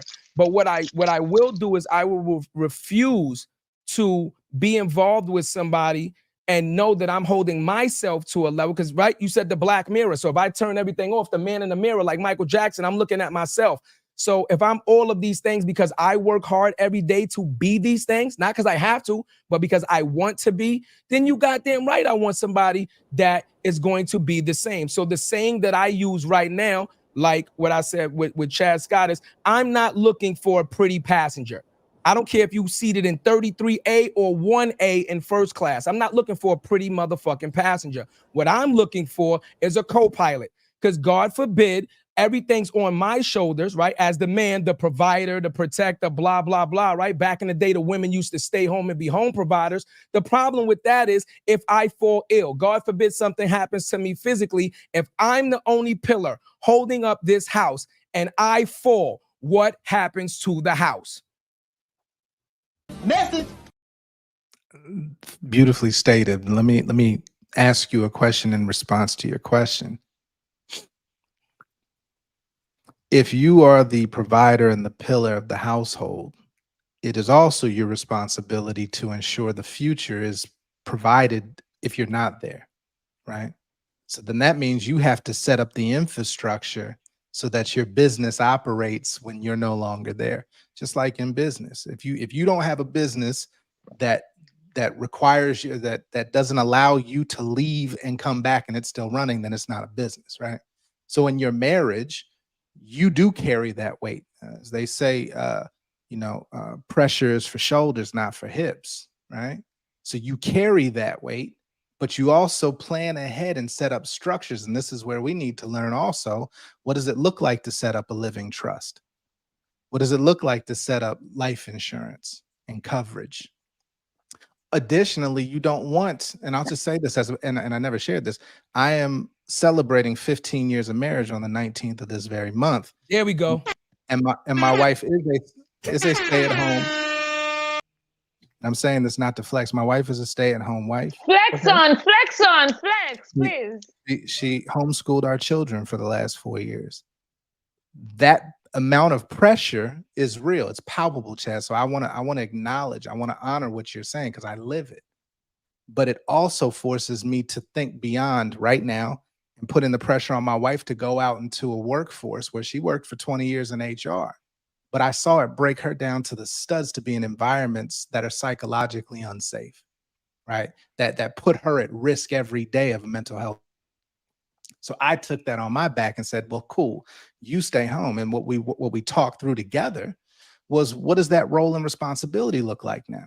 Because I'll tell you what, a stay-at-home, I call it a chief home officer, right? A domestic engineer, because the shit that she does every day to make this household run smoothly, to make sure our children are not only educated, but fed well, foundational morals, education, all of the things, and then provide me peace. Make sure I have 3 meals a day to support because I'm out here getting it to make sure that everybody's accounted for. That is the balance. And my wife and I are not only the polar opposites, we are the astrological opposites. I'm a Virgo, she's a Pisces, and that brings the perfect balance, right? So understanding what I have, what I bring, what I'm well attuned to do, what she does well, and honoring those lanes is where the balance is achieved. If she was like me, bro, it'd be, we have common interests. Don't get it twisted. We have common interests. And I love that you said that. If I take time to work on my physique and my health, I want somebody who's interested in that as well, because that isn't an improper imbalance if they're not interested in health, because now you're carrying health burdens. And oh, by the way, the cost that comes with that, right? So it's okay to have similar interests. You don't want the same person, because what happens when you change? No, that's not what I'm saying. I'm just referring to the aspect of, and just understand this, and let me give it to you in this aspect also, right? Coming from the urban community, one of the best things that I love, I have a love and hate relationship for the hood, right? I love it, but then I absolutely hate it. One of the best things that I loved about my mom, and the fact that even though we were, poor and we went through poverty, was the fact that she showed me what it was like to actually struggle and work for something. So there's a difference between how I appreciate things because I understand what it is not to have and what it takes to work to get something, and the difference between you giving somebody something. For example, right? One of the best, and I love this. I love that they put this out there. You know the statistics on how many people actually hit the millionaire lottery, the mega millions, the Powerball for hundreds of millions of dollars and end up in a certain amount of years poor. Broke. And not only poor, worse than they was before they ever got life-changing money. So you would say to yourself, how could somebody have more money than God or whatever, right? $400, $500, $600 million and then end up worse than they was before? It's because they didn't earn the money. Because it was like a setup. It was given to them. It was given to them. And because they, one, wasn't trained to handle that type of money and didn't, one, learn how to do it, because you can set something up, but that doesn't mean that somebody's going to follow it. You can give somebody something like a trust fund, because there's a lot of trust fund babies, Hollywood, a lot of celebrity children that are terrible human beings, right? So that's what I'm referring to, right? I'm referring to the fact that, yes, it is my job to provide. Yes, it is my job to try to set up my family. But if that person is not willing to learn, right? Having the ability to do something and not doing it is completely different than not having the ability to do it at all. All I'm saying is you don't have to fly the plane with me at the same time, but know how to fly the plane. So if I set up these businesses and I set up these trust funds and I manage this money properly, if something happens to me, you can now step in and not have somebody else manage it for you, because we know what happens when you let other people manage money and you don't know what the fuck they're doing, right? Robbery 101, to ensure that this legacy or this generational wealth that I've helped to create can continue in the path that we want it to. That's what I'm talking about. The mindset alignment, bro. Exactly.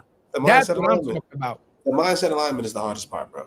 To find somebody on that energy, the same wavelength, everything you think, and be trained for that, like, that's why marriages are like that in the community. And when you get it, you got to hold it and cherish it and value it to the point. You said something early in the last show, Brother Graham. You said we already established what we want in our family. We established how we want our kids to live, how we want everything to be. Like, and I respected the fuck out of that, because how many conversations happen like that in the Black community? Yeah. Yeah, not enough. And I looked at myself like, yo, we've had this, but how did we go deep enough? Did we talk about every little thing, every little nuance in the conversation, every little thing? What if we don't? What if we do break up? What if this happens? What if that happens? What if this? What is going on? If you get a new person in your life, what does that look like? Because I want to meet that person. What is that? Whatever it is. Sure. And you guys talked about that. And there is no black and white answer. That's what he spoke about, the trust, right, Graham? So Oh, you went mute, love. You on mute, you on mute. Somebody put a comment at the bottom. They was talking about like how much the average Black man is making here in America, right? 38K. Yeah, the 38K, right? And so when you think about that Black man who's not able to accommodate the type of money that you would want for him to be a sole provider, you know, I think that's where the trust level sometimes as women, we feel like, because I grew up in a household like similar to Chadeo, where my mom was a worker. She had to work. She had to strive for everything she did.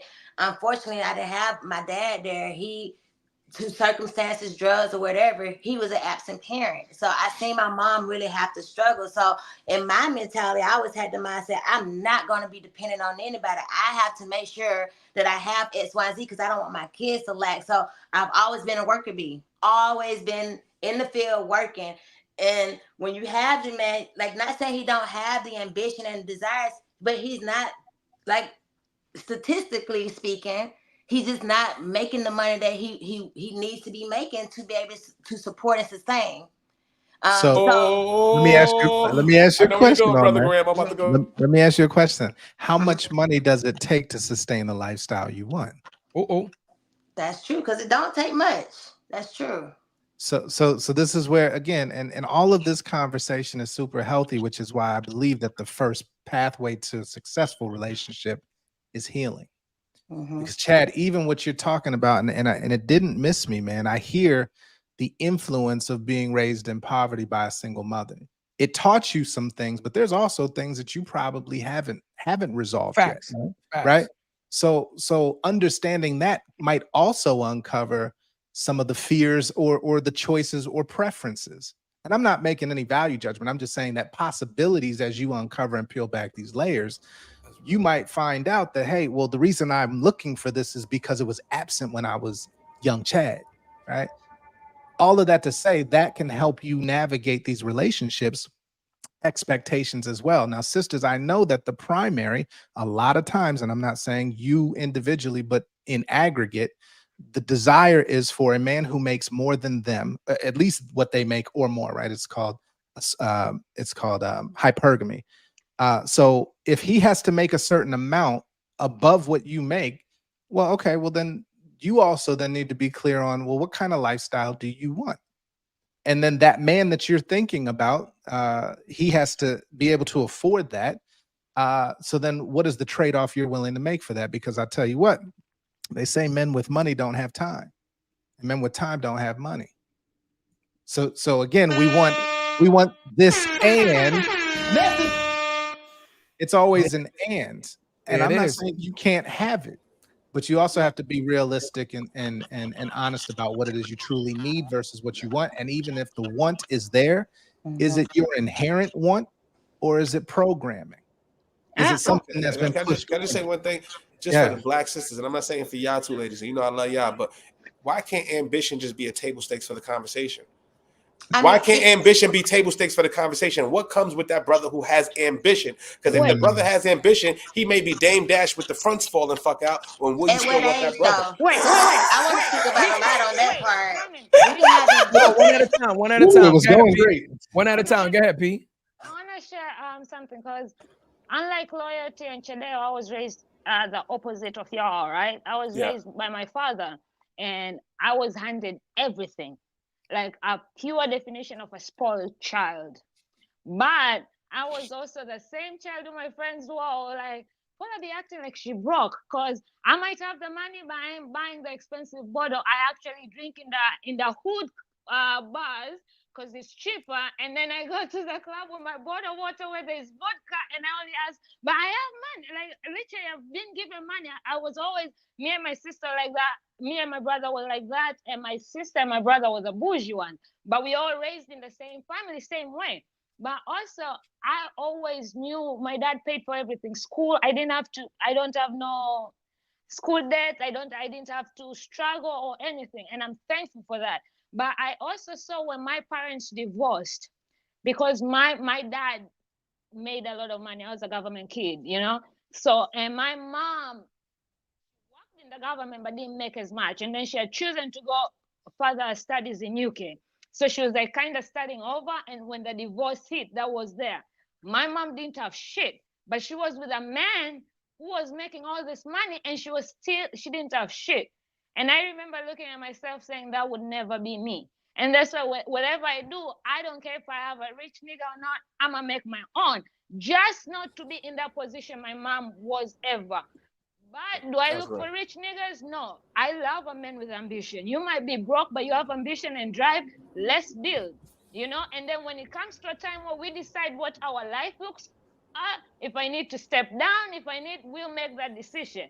But even though I was raised with everything, I still work for everything I got, and I don't let no nigga, like, if a nigga comes and wants to take care of me, you can, but I'm gonna still keep making my own. Like, Hold on. Before we keep going, hold on. We got Instagram is going crazy. I want to get some of these comments out from Instagram. So, in response to what we were talking about, we got some comments saying this emphasizes the model that requires passive income training because the cost of living today isn't conducive for saving, right? You got to work for those emergency savings, right? That's number one.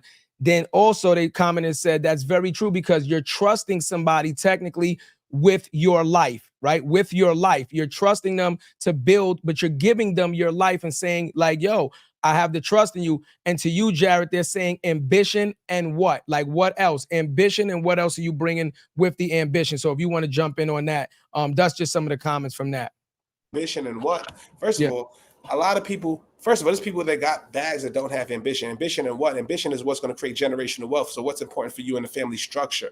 That's what we're talking about. That's what I'm talking about, right? But for me, no, PP, let me cook. Yeah, let him cook, P, because at the end of the day, how many brothers are creating generational wealth? How many millionaires are in any of our families right now today? And how many brothers or people you know in your family took the risk? How many? How many? So that brother should be cherished. And that's what I'm talking about. So for people that's talking like that, you rather go for the brother who got the BMW right now, but that brother ain't got no fucking plan. That brother ain't got the know-how or the knowledge to execute the plan. And that's what I'm talking about. I'm a brother that executes the plan. I got the whole generation on my back. I'm that type of brother. And if you want a brother like that, I'm a real one. And we're going to go through shit and triumph. And the same shit that attracts me to you is the same shit that attracts other people. And guess what? What happens when that happens? And other people should be attracted to your ass. What happens to that? Why you mad, bro? No, I keep it real, son. I'm on the no, Pete. This is my like you motherfucking just made a platform. breakthrough. I'm This talking is about great. Okay, There's a love connection. Hold on. Now listen, listen. This is my shit. He's passionate. He's We can passionate. laugh. I was just messing with it. I know, No, baby. he's I know, but this is my ambition shit. I gotta is talk good, but there are But people he- who have ambitions or dreams and they're just dreaming or have that ambition. But do you have the drive as well or But why don't our black women know the difference? I'm putting in the work every single day. My woman's right next to me, and guess what? She's commenting on the podcast right now. Guess what? She sees me every Tuesday and Thursday doing this shit. So guess what? I put in the work, and on Saturdays, what we do, cuzzo? We got everybody coming in New York that I want to do this. We're pulled a million different directions. What does that take me away from? My kids, my family, everything else that I might want to sit here and play 2K and sit here and smoke an L. I will never. That's what I want to do. I can't even build a player. Jared, and I would you never answered build the question, brother. Right, but I think the question was more in reference to like and executing the plan. But like executing like a execution, motherfucker. right? Hold on. Yeah, so ambition. Hold on. Slow down. Wait. Slow down, everybody. Slow down so we can get the answer out. So the answer to answer the question, it's ambition and execution, right? John Graham is saying it. Loyalty is saying it. Jarrett is saying it. So it's ambition and execution. I'm just gonna piggyback that and say that I agree 100%. There's nothing, be clear, there is absolutely nothing wrong with going to get a 9-to-5 job. I don't care if it's for the city, for the state, or if it's for a private company, but that is not going to build generational wealth. What you're doing is making somebody else rich. Bottom line, right? It's almost like renting an apartment and not owning anything, right? You're paying somebody else's mortgage, right? So you could be there 20 years, 30 years, whether you live in a house. If you don't own it, you're helping somebody else build generational wealth for their family. And if any point in time they decide to take that opportunity or that living space away from you and give it to their family, then you're out, right? You can't use that. You can't use that as equity. If somebody gets in trouble and you need that money, or you can't do anything from that, right? So it would be ambition and execution, because in today's society where the average man is only making $38,000 and the cost of living is rising so rapidly, right? And the systematic programs that they have to take the black man away from the family are in place, and they're enforcing it.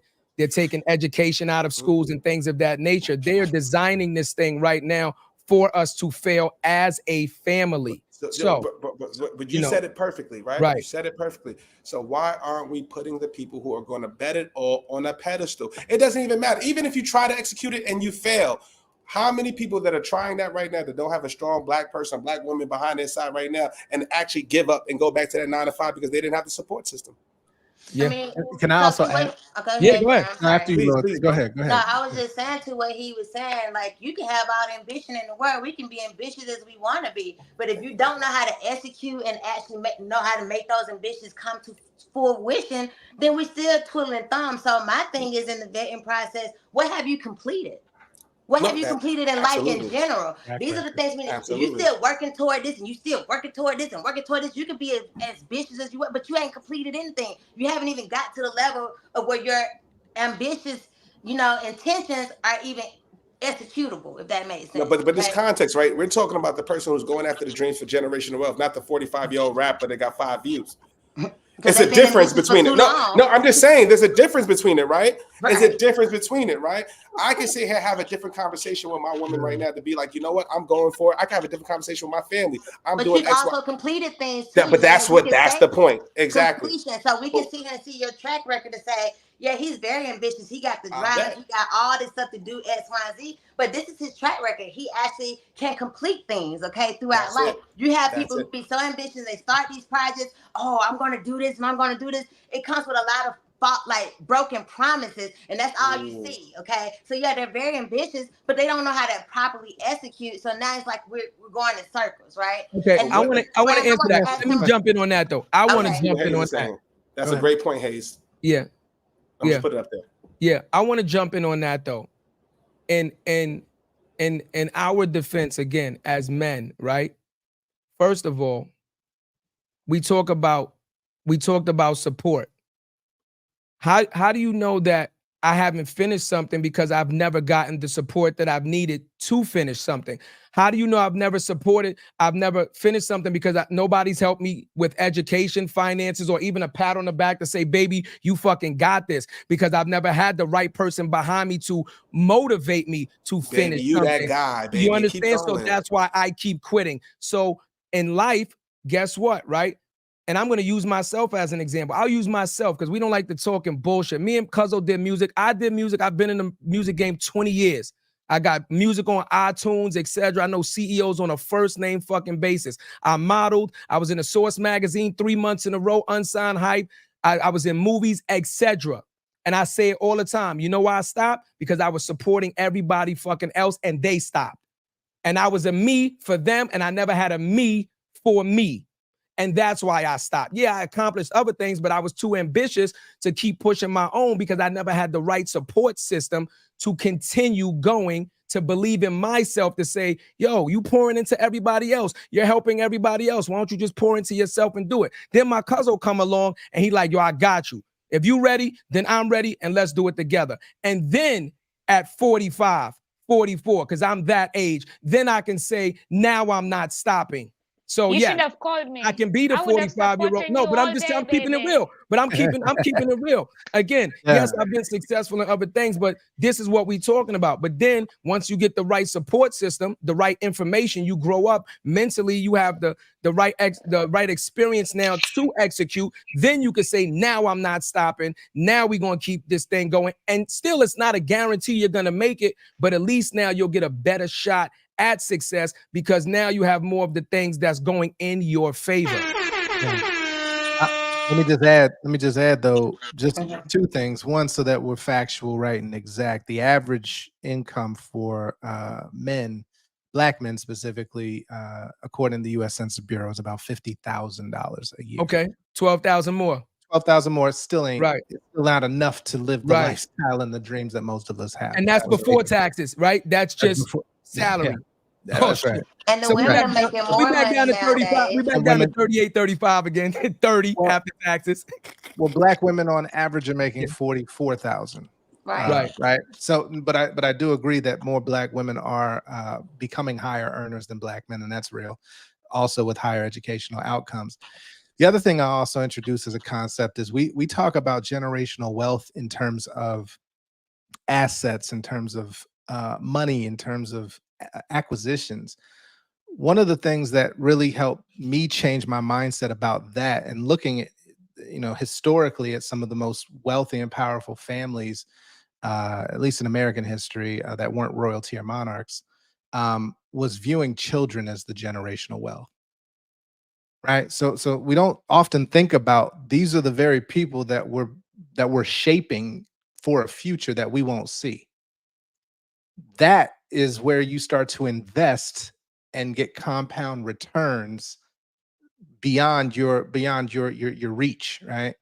So if you change that framing, then the things that you set up could be, blown out of the water in less than a generation, right? Like, you could set up a business that fails as soon as you die. You could, have $100 million and somebody blows that on a bad stock bet, whatever. But if you are instilling values, morals, worldviews, ideals, beliefs, and the skill set, right? Exposure to the skill set that builds, that maintains those assets, that gives them skills to venture off and expand on what you did, right? Not just maintain it, but expand it and grow. Then your children are very much the generational wealth. So I just want to introduce that as a concept for us. We get caught up in money too much. I'm a generational wealth from my dad. He installed all that and more. I'm just saying, there it is. My dad, y'all. and you are a living example, right there. Me and Jarrett live, and just so you know, John, and you've seen this in real time, me and Jarrett live by that, right? Everything that we do, any type of event where we're working, our children are there, working the cameras, working the room. We bring them to the event, editing content. You understand? Giving us ideas. We involve our children 200%. And I will testify to that. I've seen you all on the social media. Yeah, absolutely, right? So we bring our kids as, like, again, they have school and things of that nature, but we involve them as much as we possibly can to introduce them and to get them to understand, to see the journey, to learn the journey, so that they can understand this shit is not an overnight success. We're not just handing you a bunch of money. So we agree with you 100%, John. Me and Jarrett live by that. We live by that law. To that, I got a question though. Let me give some flowers to Loyalty, because she's raising this beautiful little girl. Right. But this girl be sending you breathe in, breathe out, because she goes to therapy, and when you're having a bad day, she's like, you gotta breathe in, breathe out. Like this mindset, you know, and she's about to start a podcast. But when you sit with her and you have conversations, she sends me pictures and she's like, no, mommy, we didn't put an heart. We have to put a heart for Paula. And then like, but the way she's being raised and now Loyalty monitors her and brings her to events where they're child friendly, so she can see and be involved, to the extent now she wants to start her own podcast and she's starting it and they're working on it. So it's beautiful to see. So I know I just wanted to, you know, to say that. Thank you, Paula. And I wanted to ask John, I want to ask you, Graham. Yes, ma'am. What, like, let people know, like, what is y'all dynamics when it comes to the kids? Because you did explain your mom, I mean, your wife is a stay-at-home mom, so we know most of the parenting is on her. And I only ask this because they brought up something, was they tried to compare themselves as a single mother, but they were in a marriage. And I'm like, listen, I can understand solo parenting, but you cannot compare yourself to a single mother. I understand. No, let's keep it real. This is the perfect place. I am one. So you cannot compare yourself to me, baby. I'm sorry. You cannot. No, it's You're different. still married in a married household. You may have most of the parenting responsibilities, and then the way she was saying, like, he does the work, this and that. I get that. So most of that duty should be on you. So what is that, Lord? What does the co-parenting look like in your dynamic, since you are the breadwinner and she gets to stay home? I just want to know. Yeah, well, let me just first and foremost say that whatever income I make, however many revenue streams that is, does not absolve me from being a present and active father, right? So I want people to take that notion of stay-at-home wife doing all of the things for the kids and the father is just a funding source. There's people who operate that way and their kids reflect that, right? But there's no sense in having somebody who's just bringing money in and is absent from all of the everyday life. So I'm very active and present. My wife's lane, which I stay clear of, because she brings a skill set, a passion, and a desire to do these things that I don't do well. She cooks from scratch. She's vegan. She makes sure that we eat healthy. She stopped buying bread at the store and learned how to make sourdough so that we would, right? My son has ADHD, so understanding how that nutrition also impacts his cognitive function and things of that nature. My daughter's a ballet. She's in ballet. She sings. She acts. She paints. She's an artist. My wife is dropping off, you know, to school, to ballet, to all of the things. I'm dropping off to soccer. I'm doing, you know, school drop off with my son because I go to two different schools. The lane that she occupies is the nurturing, the educational, because quiet is kept. We get 90% of our intelligence from our mothers, right? That is the first teacher in the home. We expanded on that, and because the school system wasn't providing what our kids needed as black students and whole human beings with a culture, we decided, and I understand that is not everybody's scenario and capacity, but we decided to take education into our own hands in that regard and give them a solid foundation. We just sent them back into school this year, and it's paying off in dividends. Point being, it is not I leave that to her, she leaves this to me. It's we are in constant communication, but we also respect and highly value the lanes that we both occupy. And for the children, we are always present. Yeah, for the children, we're always present, and we recognize, like, there's certain things that she can't teach my son that I can, and there's certain things she can't, that I can't teach my daughter that she can. But there's also those opportunities to, you know, explore the feminine and the masculine on either side, because you do need that healthy balance. Brother Graham, I love that answer. Brother Graham, Brother Graham. That's real, brother. Thank you for the question, Loyalty. For everybody, for the audio listeners and for the video listeners, like, you know, we quick with this, man. You get Brother Graham on your show. Just understand one simple thing. This motherfucker don't miss. No, he's fucking. You got He found it. He found it. Yo, that's bro. There's a debate going on tonight, isn't it? Yo, man, that's what we want to talk about the debate. Let's man. do it. We gotta get a clip for the debate, man. What let's do the debate. What's good? Now let's get to it. Let's go. Okay. Let's go watch my brother and Kamala go at it. Let's do it. So go ahead, Brother Graham. You know, lead us off. What do you think? Oh, predictions for this debate? Oh, yeah. I'm the wrong one to lead off, man. It's a game, brother. I mean, this is reality TV, man. Like straight up, Mona Scott couldn't have done it better. It's I think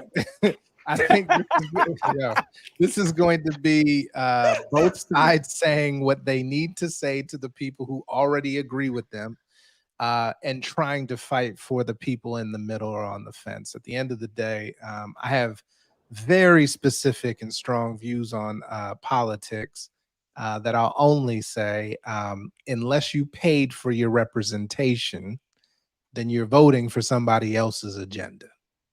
Well,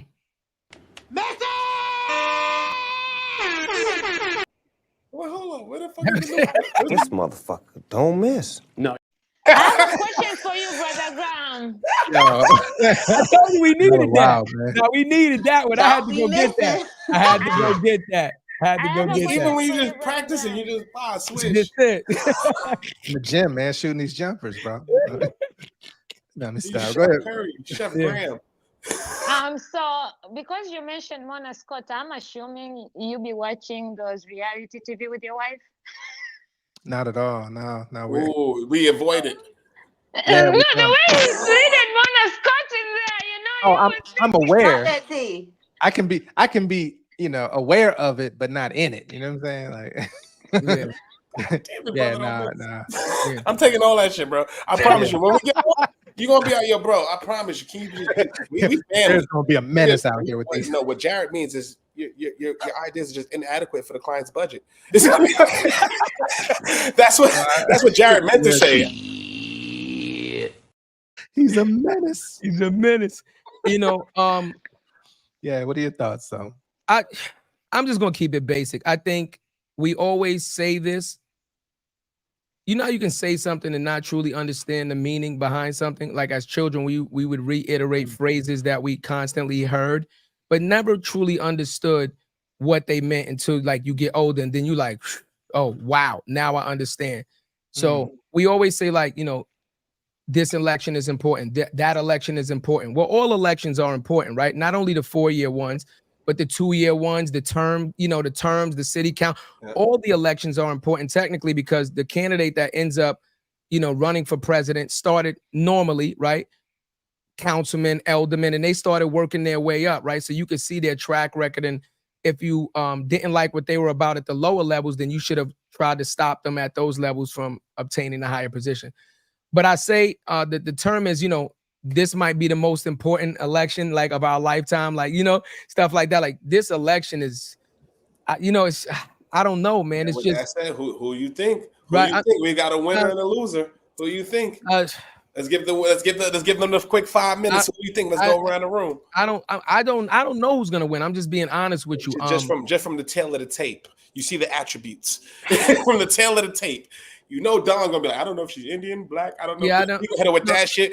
Are we talking about the debate? Are we talking about the debate? Are we talking about the debate or the actual president? The debate. Just who y'all think will win that debate? Here's my thing. I think Trump is gonna win in the court of public opinion because he's an actor. He's a showman. He's gonna say things that invoke emotion and reactions from people. He's phenomenal at that. It's not going to be an intelligent, you know, debate and answer that's going to come from him. It's going to be the you know what I'm saying? Watch the shiny shit. Watch the shiny shit. Now Kamala's going to come in. Obviously, she's not the show person. She's not the showman. She's not even really like, I don't want to say acclimated, but her on camera presence doesn't really inspire somebody. Every time I look at an interview with her and it doesn't inspire me to be like, I'm with her. You know what I'm saying? So I think he'll win in the court of public opinion of what Trump normally does, right?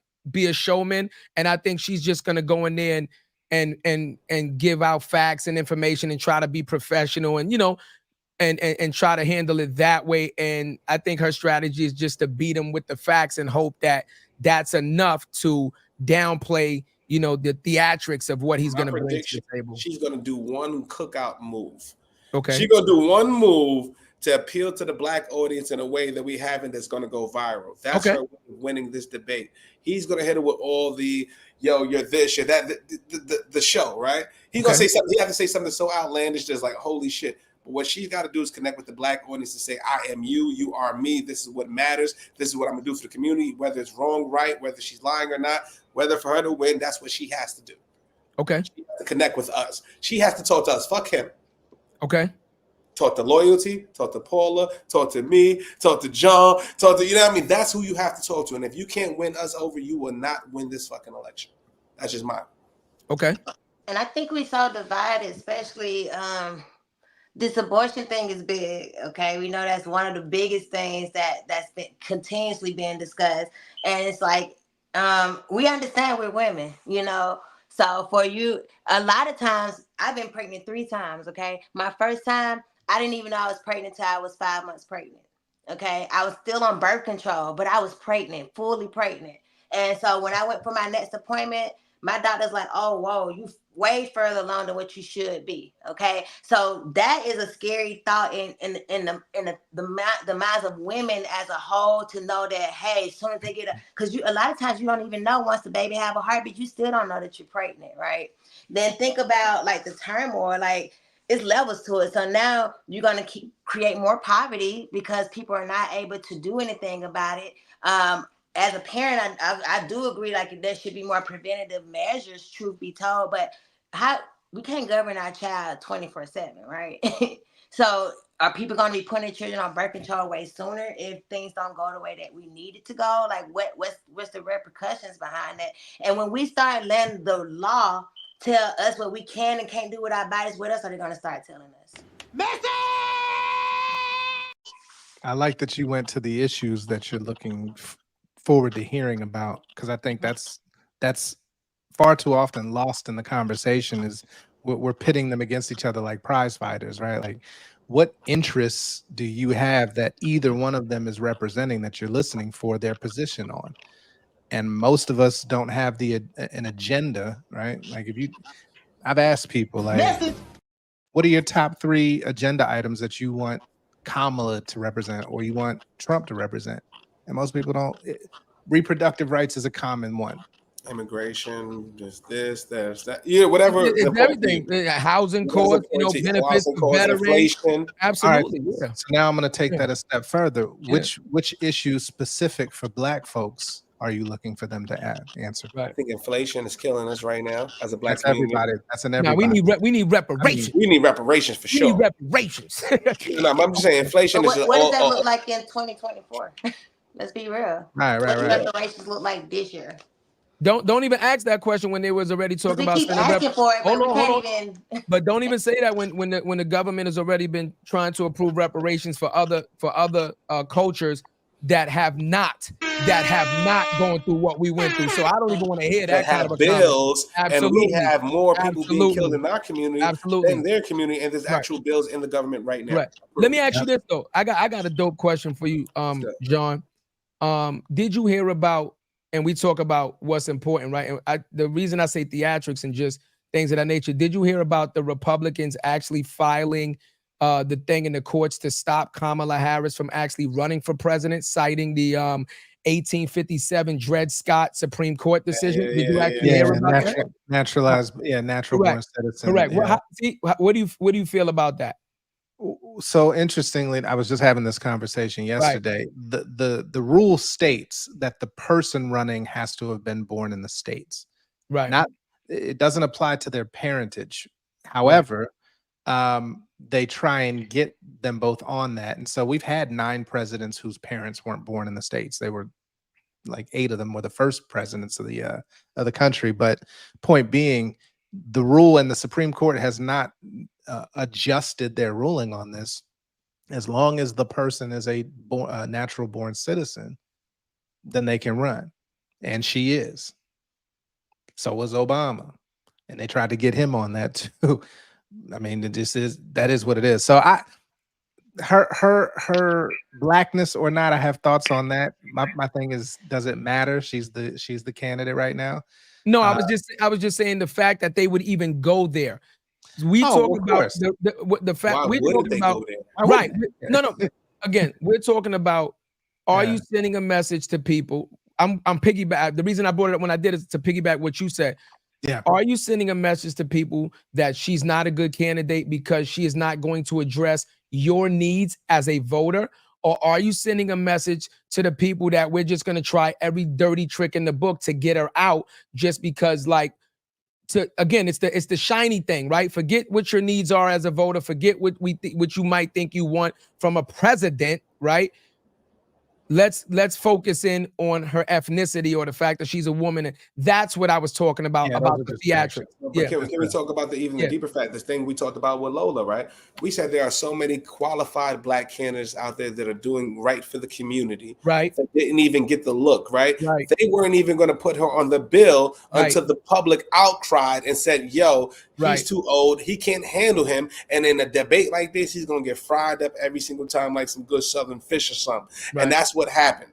And they said, you know what? We're going to put Kamala on the bill. And when that happens, then I look at it as like, what is the agenda here? What's the agenda? What's the agenda, right? Because at the end of the day, we're a capitalist society. Money runs this world. Money runs this country. So what are they just shining? Did they just put, and we asked Lola that same question. Are we just voting for her because she's black? Right. And now, if he's the antithesis, he's the villain of that, right? That isn't he fighting against everything we're saying for free speech and all that other all the things that mean for us to, to take over this country. And I just don't want to vote for somebody that's like, yo, she's supposed to put in there, oh, what the fuck, Joe Biden, Sleepy Joe said, if you don't vote for me, you're not black. Shit like that. Right. Kills me as a black man. Right.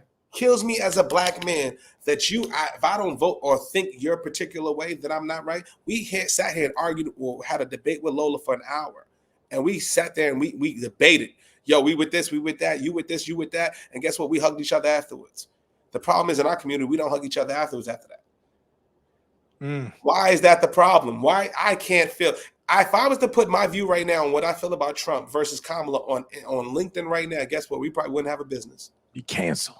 We wouldn't have a business. Brother. Am I bugging? Chat, are we bugging? I can't even chat GPT that shit. But the funny thing about it is, and I'm not being funny, but the funny thing about it is, even though Joe said that America's first black president, everybody loves Obama, Obama still supported Joe Biden, even after he said that. So again, when we talk about agenda, was it an agenda, John Graham, to have Joe run knowing he wasn't going to beat Trump, have him drop out so that they didn't have to make sure that Kamala had to do all the legwork to put her in? Is she a plant, right? Is Trump the villain or Kamala the bigger villain, because we don't see that play coming because we're so concentrated on what she looks like and what we think she represents that she ends up being 10 times worse than what he might have done? That's the question. Either way, this is us. Right. And that you actually, that meme expressed my answer, because I'm like, in all of that debate and the back and forth and the semantics of it, what have we gotten? Right. What have we gotten? Like, so I got invited to the Win with Black Men for Kamala Harris conversations, and I'm an independent voter, so she didn't automatically have my vote, but I wanted to go to this and hear what this group of black men, and Roland Martin was hosting and Don Lemon was moderating, and there's a bunch of the A-listers in black male community on this call, and I'm waiting for 3 hours to hear somebody mention what our agenda is, and I heard nothing. It didn't happen, not even the word, right? And so I'm sitting there like, okay, so this was really just to rally people to go vote for Kamala. And I'm saying, I'm a student of Dr. Claude Anderson. Voting if you did not pay for the representation as an exercise in intellectual masturbation. He says it's like rubbing a steak on the outside of your belly. This motherfucker don't miss. No, he's fucking. So I'm not telling people not to vote, and I don't want that to be the headline, right? What I'm saying is your local vote, your local elections matter more on and impact your day-to-day existence way more than whether Kamala or Trump gets in there. They're playing on an international geopolitical game, right? That's setting monetary policy and defense policy and things like that. And yes, those do matter, but your day-to-day experience, like you're not waking up right now in the morning getting your cup of coffee like, damn, what's Trump doing? What's Kamala doing? You're thinking about, I got to get on these roads.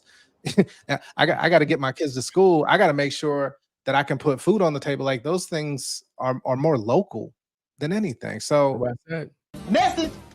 You need to start asking better questions. Like, what are you doing for us? And oh, by the way, we also need to pay for that question to be asked. Because they don't listen to people without money. So what's the lesser of two evils? That's the conversation now, because it's hard to decipher that at this point. They two wings on the same bird, Lord. Ooh, two wings on the same bird. No, this motherfucker don't miss. He's 10 for 10. He's on a record. He's 10 for 10. Oh man, this debate's about to start, man. Y'all. Yo, let's get it done, bro. I just want to say we love y'all, man.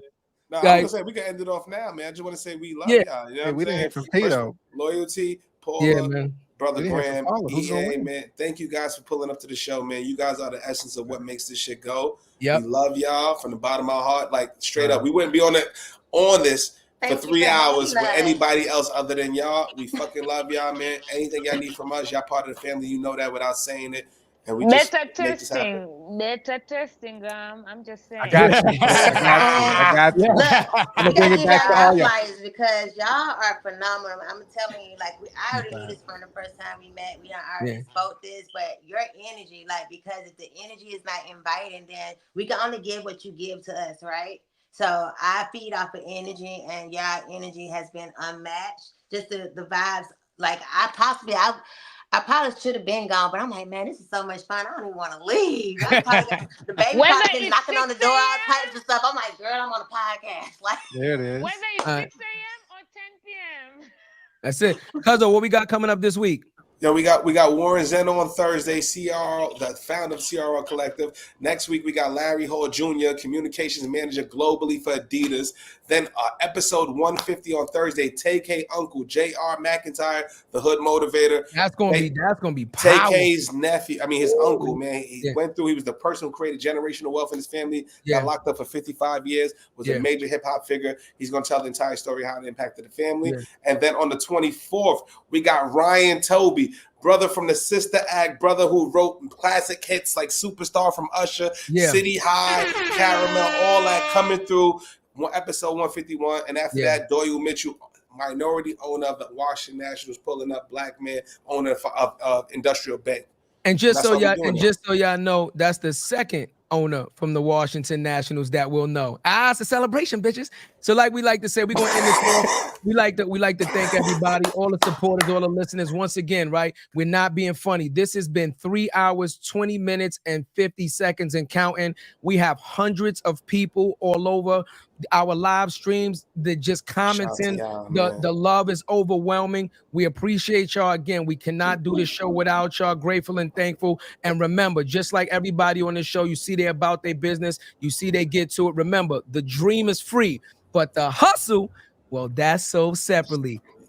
What you know about me? Seen it all, heard it all. Oh, what you know about me? I've done it all, just one.